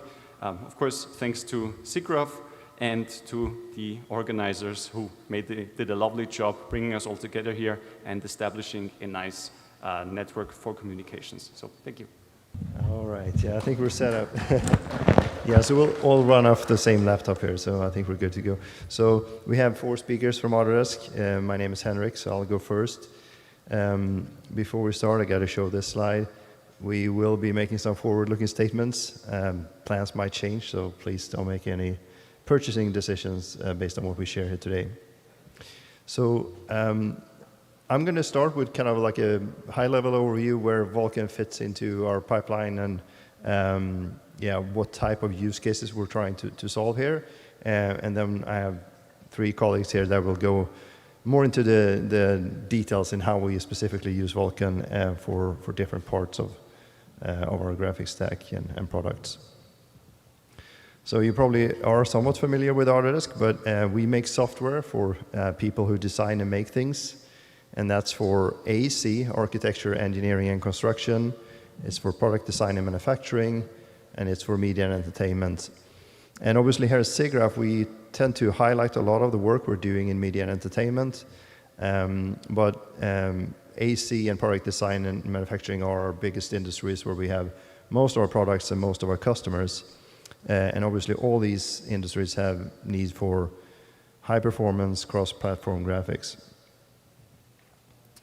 So across these products, we have a need for a wide range of capabilities, ranging from 2D drawings, more simple types of 3D scenes, typical kind of 3D modeling workflows where you might have some simple shading just to be able to read surfaces and so on, but you typically don't have any texturing or advanced lighting or things like that might actually be in the way for your particular workflow. And then we also need to support realistic rendering where you want realistic materials, lights, shadows, reflection, glow illumination, and so on. So most of our products need to support all these different styles of graphics. So it's a pretty broad range that we need to cover with our graphics stack. So I'm specifically talking about our viewport graphics here. There's other workflows around graphics as well. But most of our main products are on a common graphics stack. Flame, that Jasmin is going to talk about later, is one exception. It uses a separate stack. But most of our major products are on the same graphics stack. And that's currently undergoing major modernization, I would say. So the objectives here is to make sure that we fully leverage the current generation of APIs, including, of course, Vulkan, that we are using open standards and open source as much as possible. These are just a few examples, USD and Hydra specifically, MaterialX, OpenPBR, OpenColor.io, and others. And we also have an intent to decouple our applications from the graphics stack as much as possible. Because if there's one thing we know about graphics, is that it's evolving quickly. We have new hardware capabilities, new APIs, new algorithms and techniques, and we want to be able to quickly adopt those and integrate them into our products with minimal effort. And all of this needs to be available on desktop, mobile, and web. So for desktop, that is Windows, Linux, Mac, mobile, Android, iOS, iPadOS, and web, obviously all the major browsers. So if we look at all these things, modern APIs based on open standards, decoupled architecture across all the various different platforms, that led us to the decision to base our viewport strategy around Hydra. So Hydra is this open source library. If you were here for the INRIA talk earlier, it's kind of the same principle. We started working on Hydra before the INRIA project started, but the principle is the same. So it's a way to decouple how the applications describe the scene data to the graphics system from the implementation of the graphics system itself. So on the front end, we have something called a scene index, which is the way that an application, whether it's a desktop, mobile, web application, describes the scene data to Hydra. So that kind of represents the multiple different heads of a Hydra. And on the other side, you have something called a render delegate, which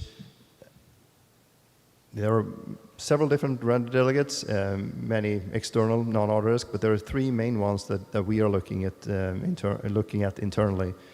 So the first one is Storm, which is the rasterizer that comes with a USD distribution. And that's kind of handling most of the type of graphics that I described earlier. Basically, for our viewport needs, it's probably about 99%. It's all the 2D, all the 3D, all the modeling workflows, and so on. When it comes to realistic rendering, where you typically want to have something that is ray tracing based or path tracing based, we have Aurora, which Mauricio is going to cover in a minute, which is a real-time path tracer, kind of a game-like experience, but with full global illumination, reflections, and all of that. And then we also have the Arnold renderer, which is our production renderer. So that's specifically used for like high-end VFX film type of workflows, which is a bit different. It's also not using Vulkan, so we will not talk more about that today. But both Storm and Hydra use another abstraction layer within the Hydra stack, which is called HGI, Hydra Graphics Interface. And that is the low-level API that abstracts the underlying APIs like Vulkan, Metal, DX12, and WebGPU. So what we will cover here today is Storm and Aurora and how they both use Vulkan through HGI. And again, this is something that we are incrementally rolling out for several of our main products, not including Flame though, so keep that in mind when we go into Jasmin's talk. But this was just to kind of frame the next two speakers' talks to understand where Vulkan and Storm and Aurora fit into our stack. So with that, I'll hand over to Mauricio.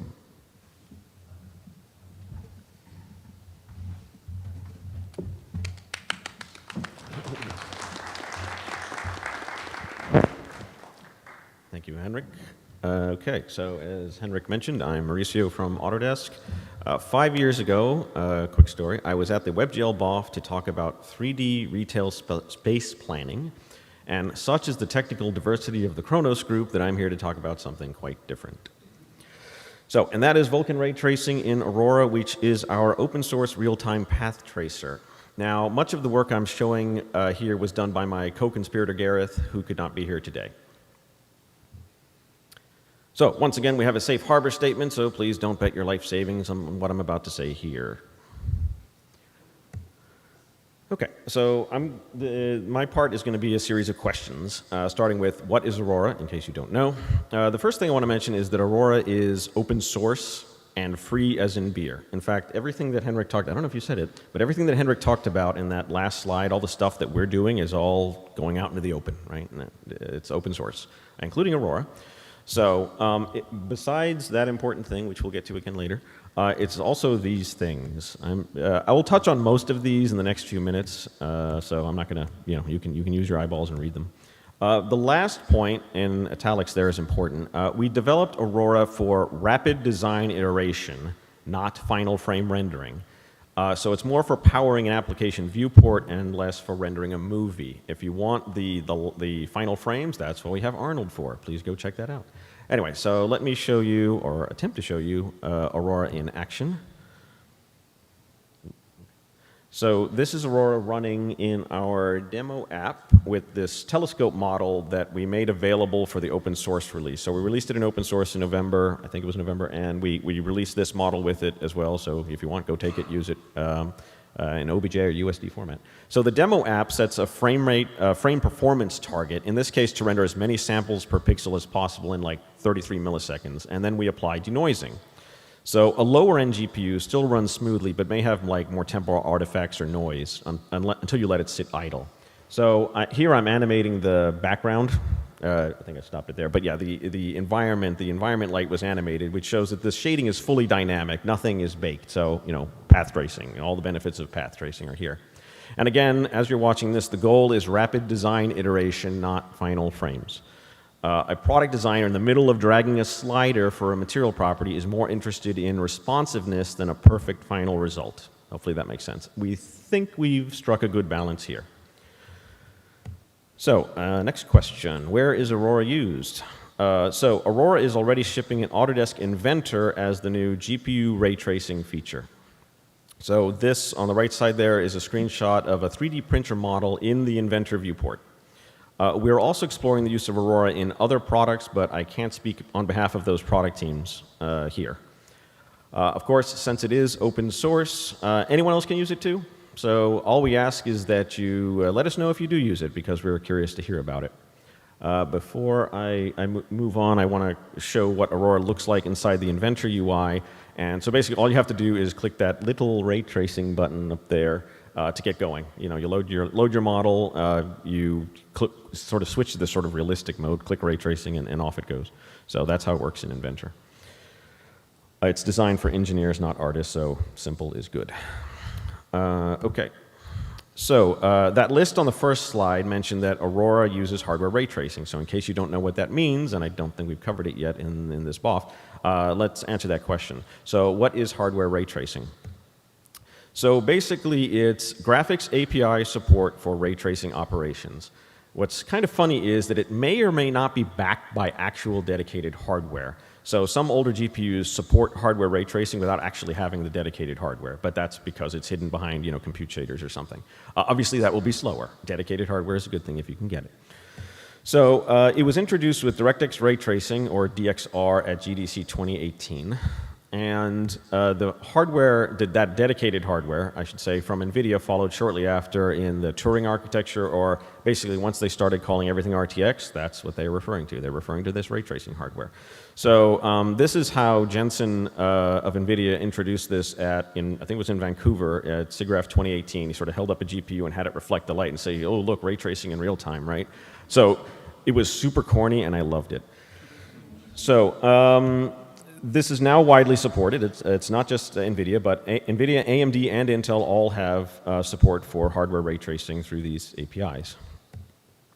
Even in integrated GPUs, and I really want to spend just a moment on this one, starting with this AMD Radeon 680M. So this here is a die shot of a Ryzen 6000 series processor, which has an 8-core CPU, which if you look closely, you can see the 8 cores sitting there, and a GPU that supports hardware ray tracing right there on the die, right, the little tiny little die.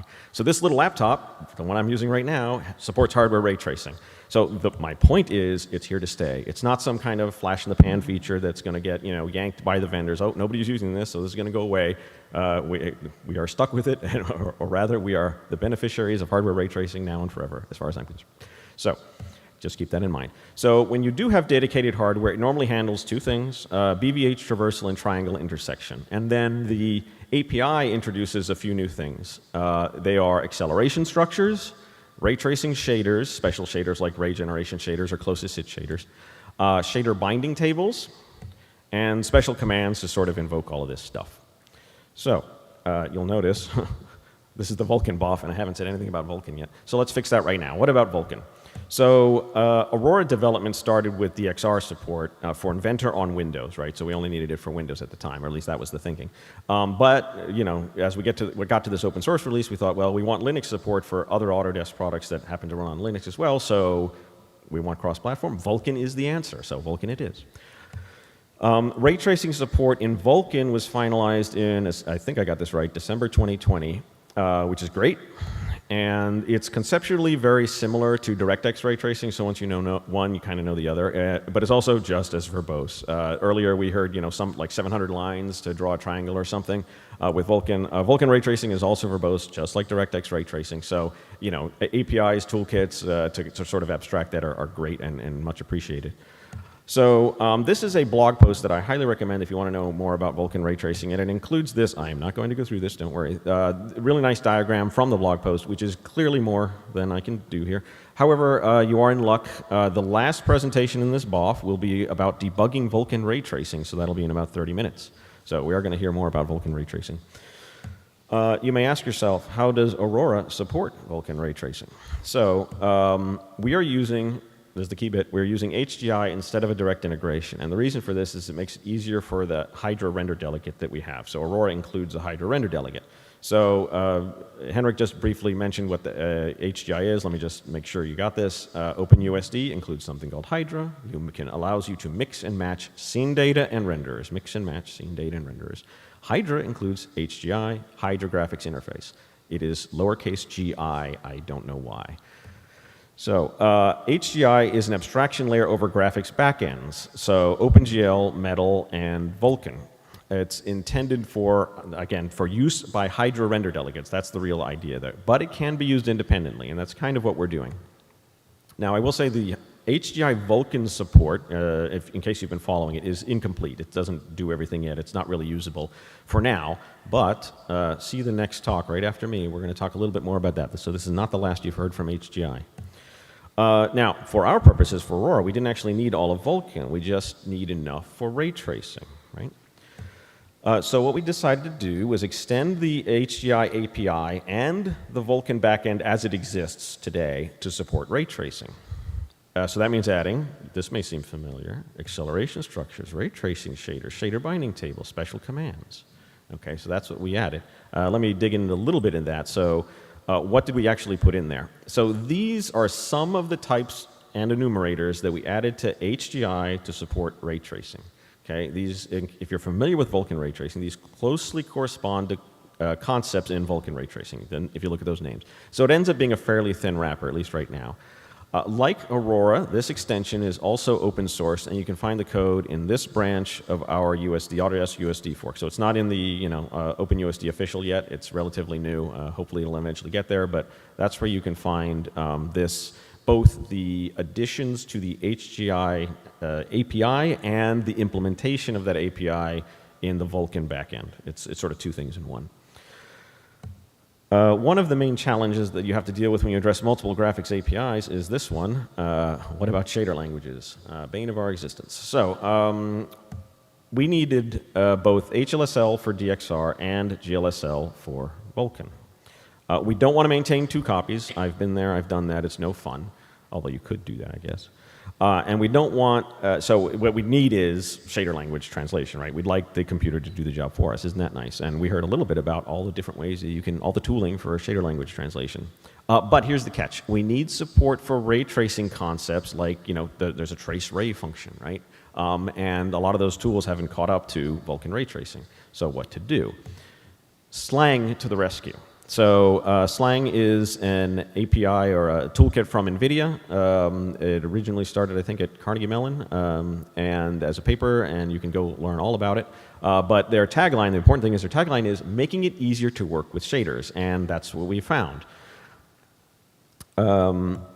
The code then in Aurora is written in Slang, which is basically HLSL with some extensions. That's basically what Slang is today.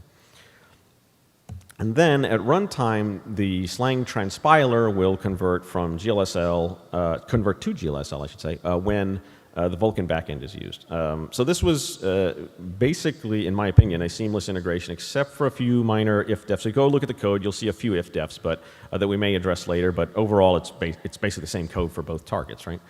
We aren't using the advanced language features that Slang has, but they are compelling.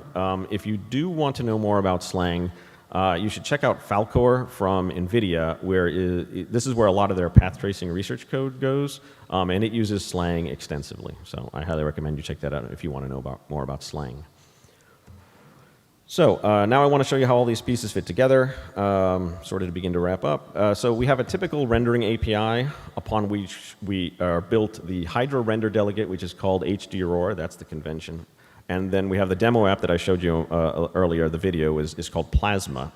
So we have the two implementations I mentioned, which are DirectX and HGI. And when the HGI implementation, you sort of choose one or the other at a time, right? When you choose the HGI implementation, especially if you're running on Linux, you have to, we use the HGI API, which that dashed line there, and the Vulkan backend, which has our ray tracing extension. So in the future, there might be other HGI backends that support ray tracing using that same interface. So the idea is that we want to stabilize on the interface. We may make some changes to it or whatever, and then there could be future backends. You can think of some probably off the top of your head, like DXR. We could actually just bring that DirectX implementation in there, for example. But anyway, that's for the future. Speaking of the future, what are the next steps for us? First of all, we need to address some known gaps between DXR and Vulkan and Linux and Windows. It's mostly around like windowing and interop. So we need to, one thing that we need to do, and it's kind of an interesting thing, we need to refactor our integrator to be iterative instead of recursive. So our path tracing integrator is actually recursive. But it needs to be iterative. Why? So it's a good thing that should help performance, but it also addresses an interesting limitation with some Vulkan drivers where they don't support multi-level recursion, right? Since it's not mandated by the spec. What's interesting is the same vendor supports recursion on DXR, but not on Vulkan. I don't know why. If anybody knows why, come talk to me. I'm kind of curious. But in any case, it's something we want to do anyway. We want to have it be iterative instead of recursive. And so that'll give us broader compatibility. That'll be Vulkan support on more GPUs. So that video I showed has denoising. We don't have that in the public repo yet because it's an old version and we need to update to the latest that NVIDIA provides. It's called NRD, real-time denoisers, NVIDIA real-time denoisers.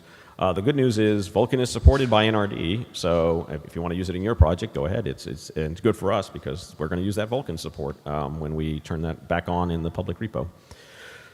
So upscaling with AMD FSR is another thing that we have in mind, and Vulkan is supported there too. How convenient.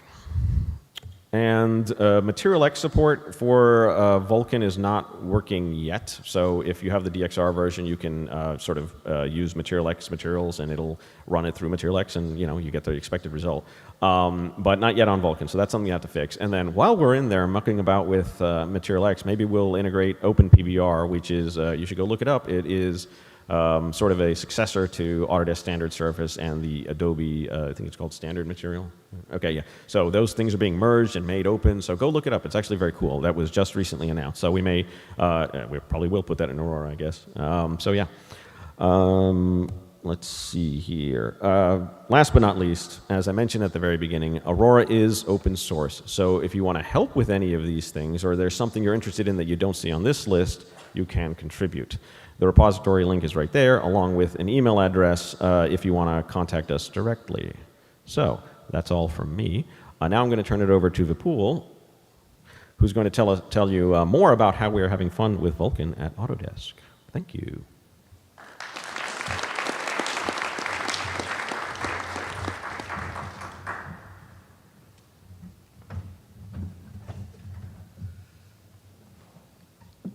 Hi everybody, I'm Vipul Kapoor and I work as a graphics engineer for the platform team at Autodesk. I'll be talking about how we're using Vulkan as a cross-platform strategy for viewing large AEC models. That is our safe harbor statement. In this session, I'll talk about what AEC models are and how they define our technical problem statement. Also, I'll talk about what our cross-platform strategy is and how it aims to meet our rendering challenges and demands at Autodesk. After that, I'll talk about where we currently are in our process of using Vulkan on this journey and a little on how we got here. And finally, on community and collaboration.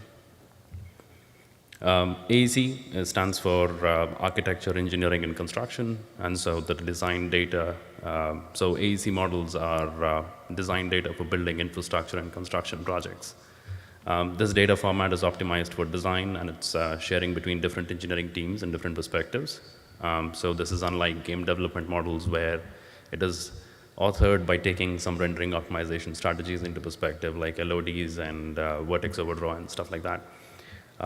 For some perspective, they include both 3D and 2D information. The 3D information is the three-dimensional representation of what the design data is itself. And the 2D data adds more context to that 3D data, like overlaps, overlays, and blueprints. And they're again represented as line styles in different formats. So they add to the overall vertex count in the scene. Some perspective on the asset statistics, the sizes of these files can go somewhere between a couple of gigabytes to hundreds of gigabytes, depending upon the industry they come from. The polygon count can again go up to 1 billion. The mesh count can go up to a couple of millions. And what this directly translates from a technical standpoint is significantly high draw call count, immense input assembly and vertex shader pressure, and definitely VMM consumption. And this is what really translates to be our technical problem statement. Now, in the interest of time, I'll focus on what our strategy for solving this technical problem is, and less on how we might intend to solve loading of large AEC models. So we are using OpenUSD and Hydrographics interface as a cross-platform strategy, and we aim to equip OpenUSD with all the tools and techniques and solutions that we need that meet our rendering and visualization demands at Autodesk, including our technical problem statement with loading large AEC models.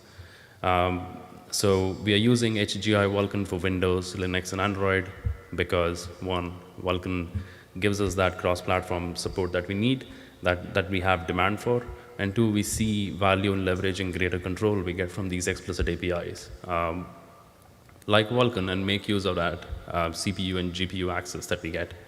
We're using HGI Metal for Mac OS and iOS, and HGI Web GPU for web-based platforms, HGI DirectX 12 for Windows, explicit Windows platforms.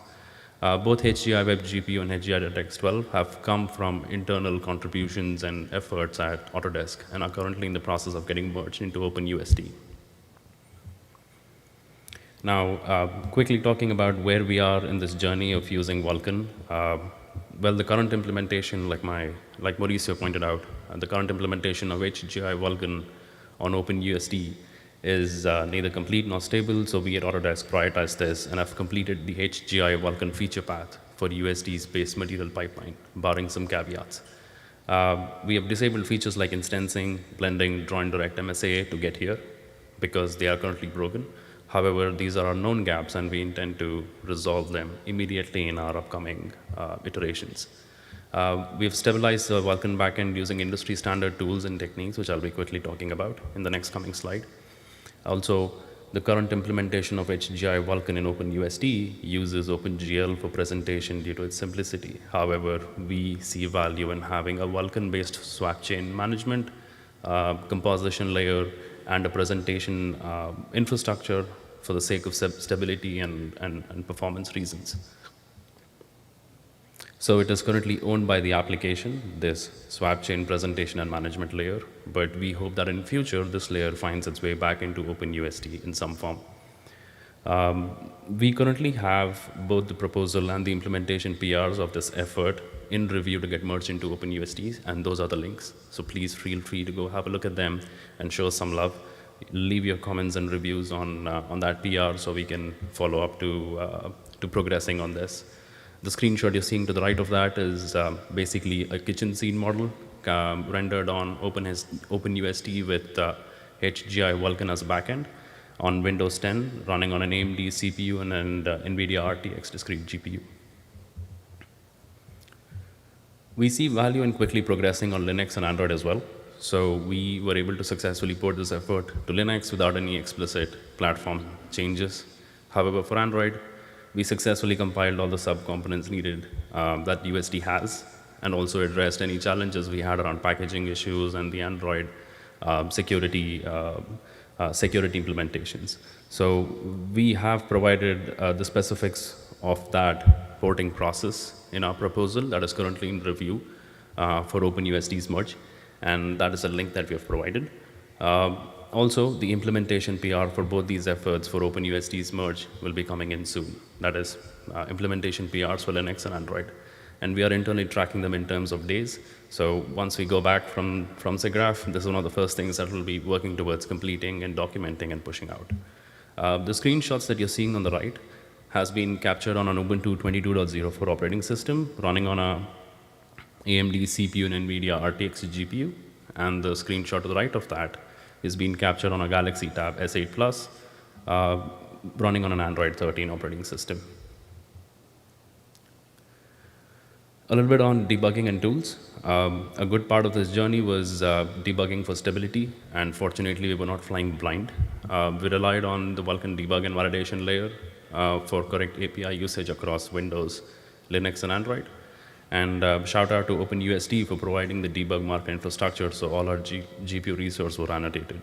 Now what that means is when we were using tools like RenderDoc and NVIDIA's Insight Graphics, these applications seamlessly hooked into our OpenUSD stack plus sandbox application and give plenty of perspective on the GPU side of things. We then relied on the debug markers that we saw on these traces for more context, and then went around resolving our GPU issues on the C++ side of things. Also, shout out to Lunar G for the Vulkan device simulation layer, among other layers as well. We intend to support a wide range of devices across different platforms, and we look forward to using this layer in simplifying our testing process. Finally, a little bit on community and collaboration. I'm very happy to be here and share this progress with all of you.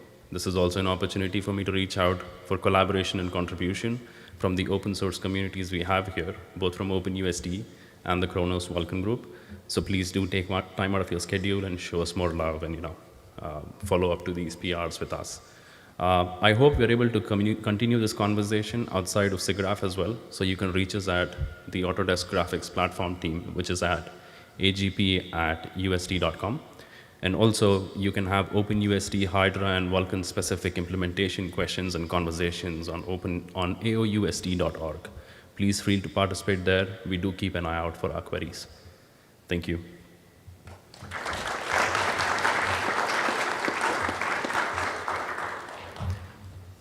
This is a capture on Windows operating system running the USD stack with Hydra, Vulkan on Hydra.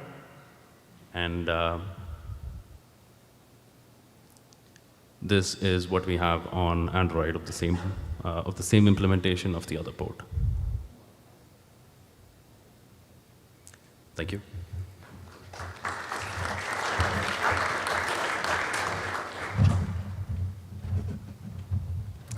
Hi everyone, my name is Jasmin. I'm a software development manager at Autodesk in the Flame team. First of all, I want to thank Tim Lewis, Marty Johnson, and Lizzie Hartson for reaching out to us and giving us this great opportunity today to talk about one of the biggest undertakings in the Flame history, which was to port Flame from legacy OpenGL to Vulkan. So super excited to be here. And I also want to send a shout out to the Flame team, which are currently looking from Montreal. So, and especially the 4 main contributors in this project, which are Jasmin Frenette, Samuel Falardeau, Bernie Sma, and Fabrice Lefebvre. So, yeah, safe harbor statement. So I will be giving some insights at the end of this project. So obviously plans can change. Presentation agenda. So I'll be giving a quick overview of Flame. So I'm not sure everyone here knows what Flame is all about. Then I'll be talking about the project conversion strategies that we used, some technical challenges that we had and solutions, and finally the project outcome. So what is Flame? Hopefully the video is going to work. Awesome. So Flame is a timeline-based visual effects and finishing solution. It has a proprietary 3D engine that is used mainly for real-time and visual effects. It is used in commercials, TV episodics, and features. It has a very powerful machine learning engine which is used to assist artists in creative tasks. And I'm really proud to say that Flame is used around the world by high-end studios and artists that rely on its performance, its rendering quality, and its feature set.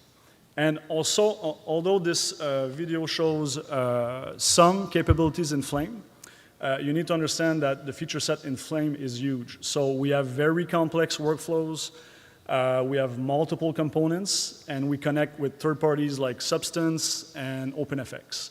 So that being said, our code base is very big, and it's been relying on legacy OpenGL for over a decade now. So you can appreciate the fact that porting a software like this to a more modern graphics API can be really challenging. So on that note, talking about challenges, so obviously a huge feature set. Flame is also supported on Linux and the Mac platform, so Intel and Apple Silicon, so we have to keep that in mind. When we started the project, we knew this was going to be a multi-year project. So obviously you have to plan accordingly. And finally, one of the biggest challenges we had was memory management. So obviously in Vulkan, we all have to, we're responsible for the memory manager, right? So this was something new for us, coming from a legacy OpenGL.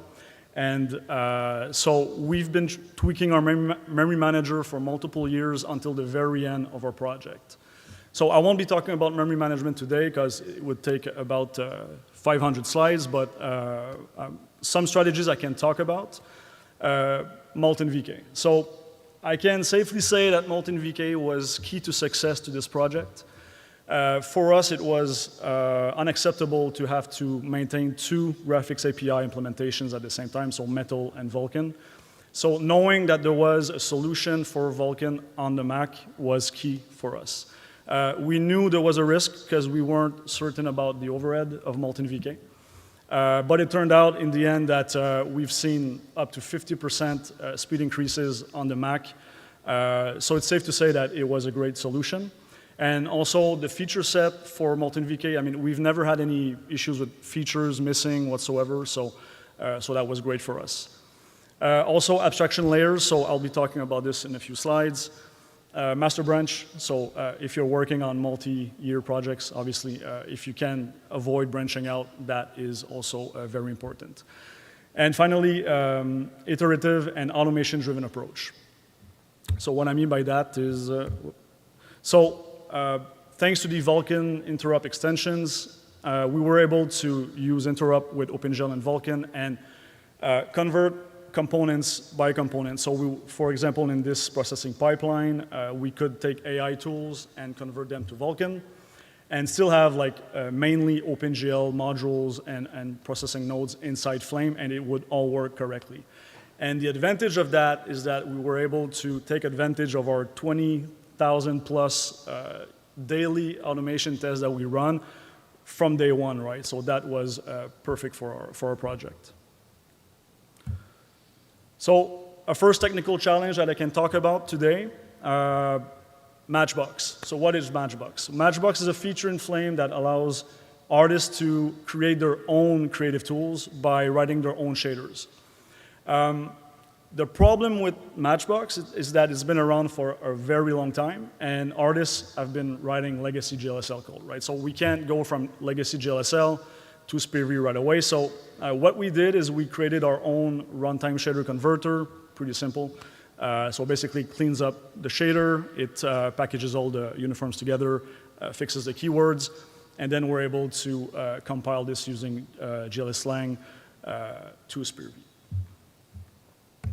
Another technical challenge, so we all know that writing Vulkan code can be quite more difficult than OpenGL, so like we mentioned before.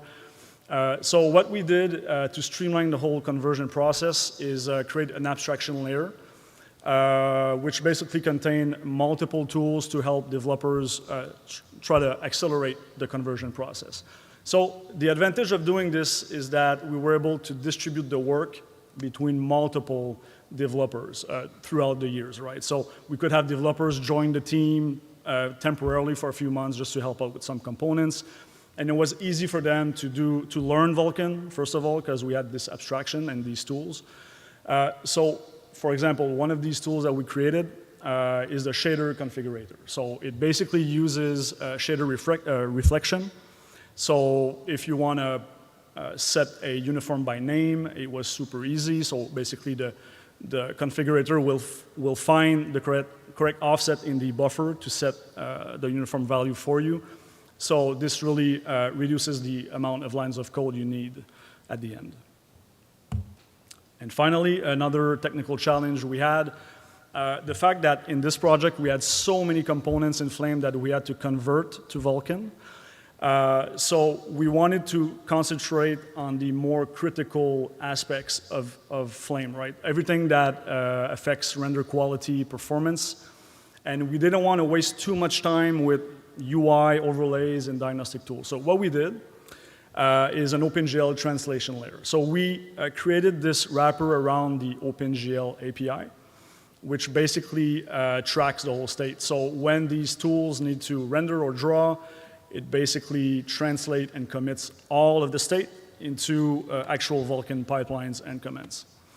Obviously, you cannot optimize that much when you use this, but so you use these things only for the non-critical components, and that's exactly what we did, and we concentrate on the really critical stuff. So unfortunately, I cannot show any benchmarks today for so many reasons. I would have loved to. But I can safely say that we run hundreds of performance benchmarks every single day. And we've seen performance gains across the board on Linux, on Mac Intel, on Apple Silicon. And I can share with you some artist testimonials which have installed our latest version of Flame, which is Flame 2024 Update 1, which contains Vulkan. And some of our clients are seeing up to 50% faster rendering times on the Mac through Molten VK. So the project outcome, so basically performance improvements, obviously, better memory management and stability due to, and thanks to Vulkan for giving us all this control on memory management, and obviously successful Flame 2024 Update 1 in the end. So although we're seeing performance gains today with current configurations, we do believe Flame is at a performance point of inflection right now where we're seeing all of these new CPUs, GPU capabilities coming up, and we feel it's all coming together with our Flame conversion that we've done, and it's going to give our Flame artists just a better performance experience in the end. But there is so much more we need to do, and this is where I'm really excited, because with Vulkan, there's many things that we couldn't really do in the past with legacy OpenGL. So, for example, I'm talking about Vulkan subpasses, which is something we didn't really have the time to use, but definitely we can use this. Multi-threaded processing pipeline, a lot harder with legacy OpenGL. With Vulkan, I do believe it's going to be a lot easier. Multi-GPU support. And lastly, moving all of our OpenCL to CUDA and CUDA to Vulkan Compute, which would be pretty easy. So that's pretty much it. Thank you.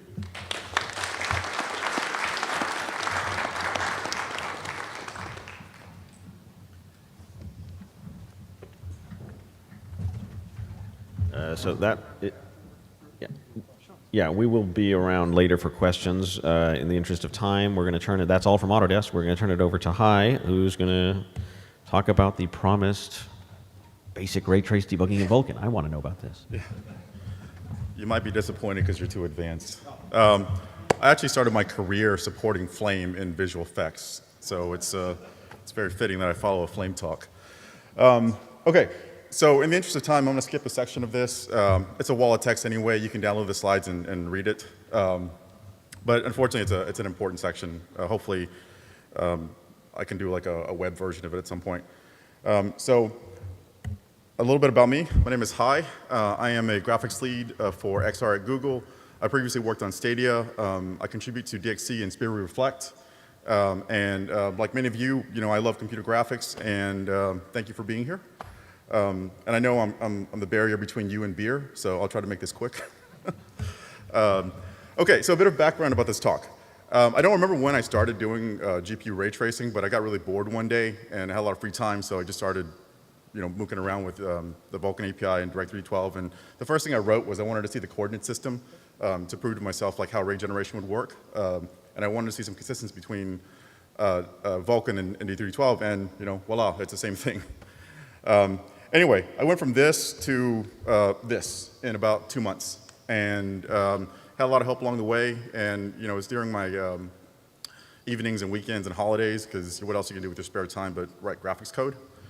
And so there was a lot of debugging involved, and I want to share some of the things I learned along the way to help me solve some of these problems, because debugging ray tracing is hard.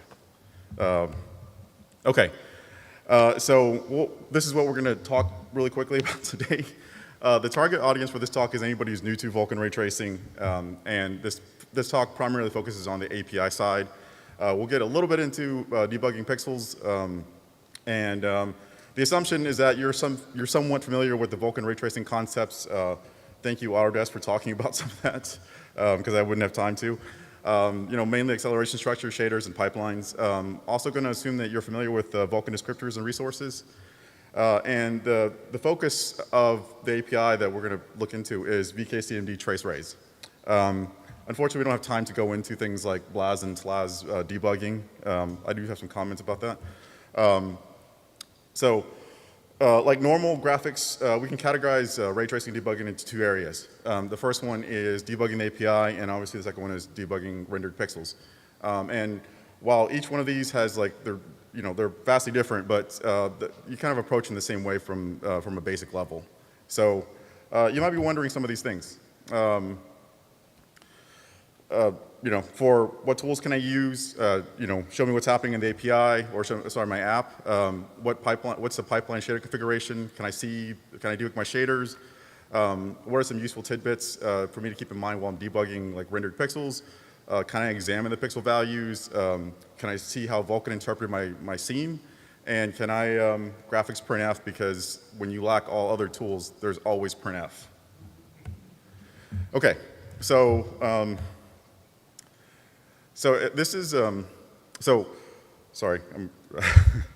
So first up, we'll look at what tool can I use. The unfortunate news is that RenderDoc does not support Vulkan ray tracing. So if you try to launch an app with it, it will just fail. I don't know if or when their ray tracing support is coming, but there is a tool that works, and it's Insight Graphics. So the next few examples are going to use Insight. So this might look like an ad for NVIDIA Insight, but it's not. It's maybe a little bit of a tutorial. Definitely not a sponsored talk by NVIDIA that was on Sunday at the expo, if you missed that. So Insight was the only debugging tool that I found that worked for me, and hopefully after this little tutorial, it can help you if you're running into problems with Vulkan ray tracing. Okay, so this is the, this is the Insight screenshots over the next few slides are going to be a capture of this scene. And if you're not familiar with this, this is a Sphere Flake by one of the OGs of computer graphics, Eric Haynes, who might be wandering around. I'm not sure if he's here. But a little bit about the scene. There is 1 ray gen shader, 2 mist shaders, 2 shaders in the hit group, and 3 resources that it touches, acceleration structure, output image, and buffers. Max recursion is set to 5, and there's 66,000 something odd spheres. And pretty much when I was learning ray tracing, every scene had, or every example I saw had sphere flake, so I thought I'd include it to show everybody else. Okay, so if you haven't seen Insight graphics, here's what it looks like. It looks pretty much like any other graphics debugger. There's a bunch of different components on here. There's a timeline, events viewer, API inspector, and an object browser and a resource viewer that will pop up when you start drilling down on the details. So let's take a close look at some of these. So this is where debugging generally starts. You look at the events list or the events timeline, and you start drilling down on whatever Vulkan command you're interested in, right? So in our case, we want to look at event 17, since it's the call to VK CMD trace race. So if you don't remember what that looks like from the API side, here's what it looks like. You know, one of the beautiful things about debuggers is that it helps you consolidate a lot of the calls into a small piece of information that you can look at. But you know, for VKMD trace raise, the things that you pass to it are the SBTs and the image and width and height, and hopefully you set the right pipeline and the right resources before that in the descriptors. So from the debugger perspective, this is what it looks like. You see the values that are passed into the parameter, you can inspect them. You know, so if you need to check your stride and size for the SBTs, here's where you can do it. Also, you can make sure that the device address isn't null for the buffers that you're passing in for the SBTs.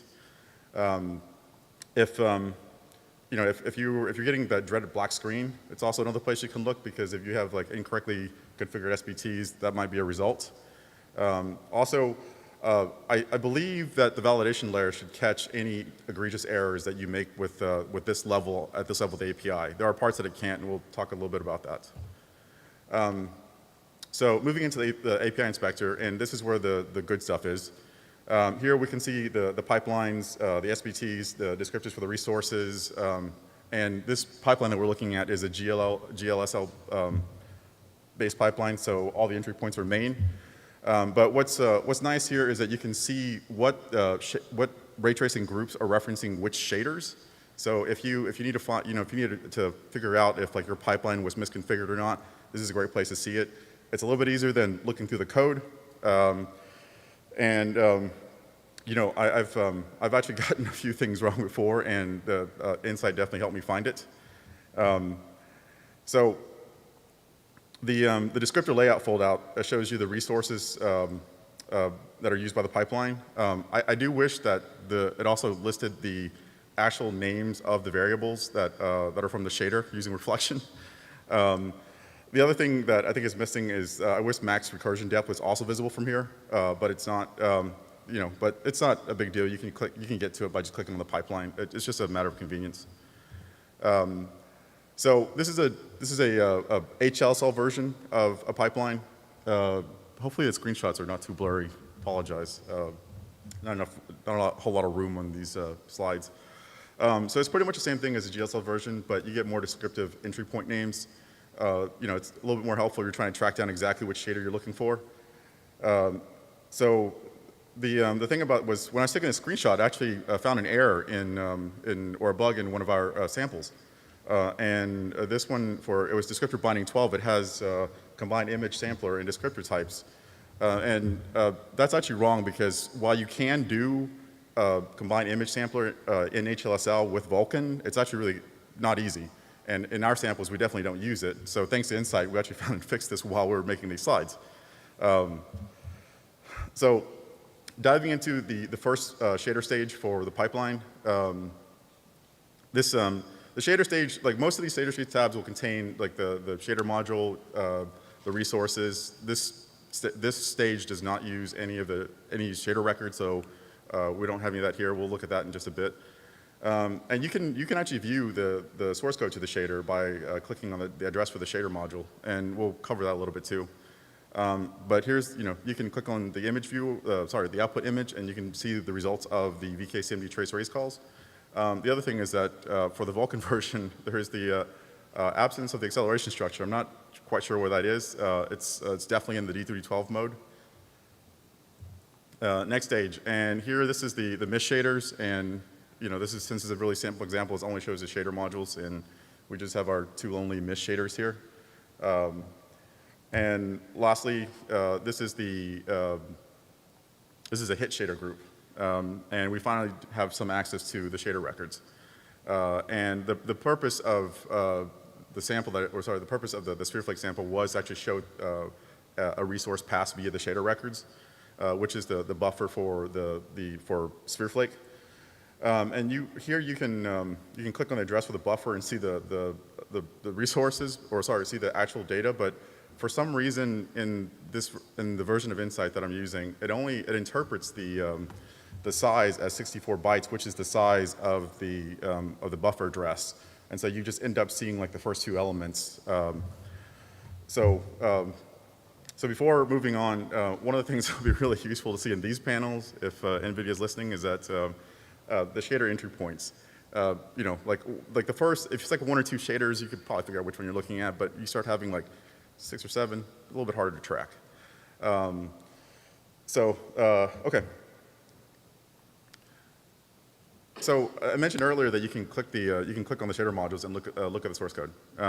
So when you do that, you get your choice of SphereV or GLSL.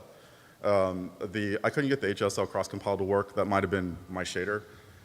Anyway, regardless of what the original source is based off, if you can look at the GLSL, you can probably figure out which shader you're looking at and maybe even spot like whatever bug you're looking for. Obviously, if it's like the wrong shader, you're going to get wrong results. So this is a pretty cool feature that I kind of found by mistake. So like other graphics debuggers, you can edit and compile and promote the shaders. Promote is the Insight lingo for rebuilding the pipeline so that you can use your newly edited and compiled shaders. And in this small example, I just changed the background color from the blue gradient that it normally has to this yellow. And this worked right away. I didn't have to relaunch my program. I just had to like move the scrubber back and forth. And so this is really useful if you are, if you want to make a quick change to your shader to test like some debugging. Okay, so let's talk a quick bit about debugging rendered pixels. So when you start debugging pixels, you've crossed over into shader territory, which means that there's going to be some math involved. And there's some basic things that you want to keep in mind when you're debugging. Turn on the validation layers, obviously, but one of the things about debugging graphics is that like when you are in the thick of it and your brain begins to get a little mushy, you might start questioning like, what coordinate system am I in? Like, is the math I'm doing correct? So it's pretty helpful to just note some of the conventions that you're using, particularly in ray tracing, since like the coordinate systems are whatever you choose. So the other thing to keep in mind if you're doing recursive ray tracing is that the only vendor that currently supports recursive ray tracing is NVIDIA. I found this out the hard way. I should have just looked at the properties. But and also, lastly, just remember that this is real-time ray tracing. You can add like whatever debug UI you want to make it easier. Like you get instant feedback. It's kind of weird because with ray tracing we associate with having to wait for results, but we don't. It's real time. Okay. So going back to the questions, can I examine my pixel values? Yes, Insight has a graphical viewer that lets you very easily examine your pixel values. You can also do isolate channels. So you can examine the pixel values as float or hex integer. I couldn't find a setting to change it to decimal integer, so if you're interested in that, you might have to do some quick math between hex and decimal. There's also a memory viewer, and here you can select between an address or index for the axis, but I'm not positive. I'm sure there's a good use for this, but I think for me it would have been easier if these were pixel coordinates so I can find the pixel I'm looking at a little bit easier. But you can do some quick math if you have your image dimensions and figure out like what the index is. But keep your calculator handy if you're going to do that. And lastly, if you don't have access to Insight and you can add the debug UI using IMGUI. Brad was nice enough to just take one of our samples and add a really quick UI using IMGUI to do this. It lets you lets you examine the pixel values because graphics debugging you might want to write something fun and fancy to the frame buffer so you can debug it. So one of the things that one of the things that you might want to know is, can Vulkan show me how it interpreted the scene that I handed it to while I'm ray tracing? And before we go on to that, I went to the NVIDIA talk on Sunday, and I saw the pro version of Insight, and so I know this is possible in Vulkan, but it is not possible in the version of Insight that you download as a consumer. But it's unfortunate because this is really useful to have, and here's a screenshot of the D3D12 acceleration structure viewer. So this is immensely helpful if you want to debug geometry and procedurals, geometry that's the triangles or procedurals. One of the hardest things is sometimes you question if you configure your geometry correctly. And a tool like this can, if you misconfigured it, probably just end up scrambled, or you might get a crash. But anyway, if you don't have a visual acceleration structure viewer, you can always graphics printf. In our case, it's ray tracing printf. And so the very very fundamental version of this is just coloring one color for your hits and a different color for your misses. Here's a very simple shader or two simple shaders, one for closest hit and one for miss, and one of them just colors it red, and one incorrectly colors it as black. It should be red. My apologies, I'll fix that. So if you need to see some separation in the geometry with a graphics printf, then you can just do something like write out the barycentric coordinates, or you can use world hit position or object ID or primitive ID or instance ID. Those take a little bit more math because you start writing those values out, it's going to probably overload some of the values. But anyways, printf, it's there. You can, if you have access, if you have your geometry data pumped in, you can always write geometry data as well. So normals, text chords, tangents, all the things that you would normally have associated with a render. So I found that it's super handy to keep just a text file of these shaders, and I can just copy them in and replace them when I'm starting to question whether I messed up in the shader or not. It just helps me get it back to fundamentals really quick, and then it can work forward. But here's a list of ready-to-go printf shaders that I'd recommend. If you need to have something ready to go, and so it's also helpful sometimes to just get a second opinion if you have code that's written that is easily portable to a different API like D3D12. We had a case where this is obviously a really simple example, but the top image is Vulkan, the bottom image is D312, and we noticed that the top red cube looked a little bit off, and Brad tracked this down to it being a bug in both the shader and the API on the Vulkan side. The shader, the bug in the shader was for both APIs, but Direct3D12 for some reason was a lot more forgiving about how it handled missing resources, or sorry, underspecified resources. So there's this entire section about debugging crashes. I'm going to skip it, but I'll just show you the slides real quick. But debugging crashes is you get to think really hard, and it's unfortunate, but that's the way it is. But again, you want to break it into two different categories. Crashes before you trace rays and crashes while you're tracing rays. There's 4 walls of text that you can read once you download the slides, and basically it's just steps on walking through the API and checking the critical fields that you would when you're trying to track down a crash. One thing I do want to say about tracking a crash while you're ray tracing is that there are, I work on DXE a little bit, and while there is, generally, when you get a crash, it's probably not a compiler bug, but there is a greater than 0% chance that it might be. So if you suspect that there is a shader compiler bug, well, the best way to approach that is It's just to comment out the code and then reintroduce it until you find the source of the problem. And then file a bug on our GitHub so we can track it down and fix it. If you're going to do that, though, whatever resources that you're using, you need to read from it and then write to it either in the payload or write to it directly out to a resource. The reason why you want to do that is if you don't touch a resource, the compiler's dead code elimination will just yank it out, so you'll never see it. So keep that in mind if you're going to use the, if you think you suspect a shader bug, a shader compiler bug, but it's highly unlikely. The other thing is, if you are set up to go with NVIDIA's Aftermath, I saw some really cool demos of it on Sunday as well. It seems really helpful.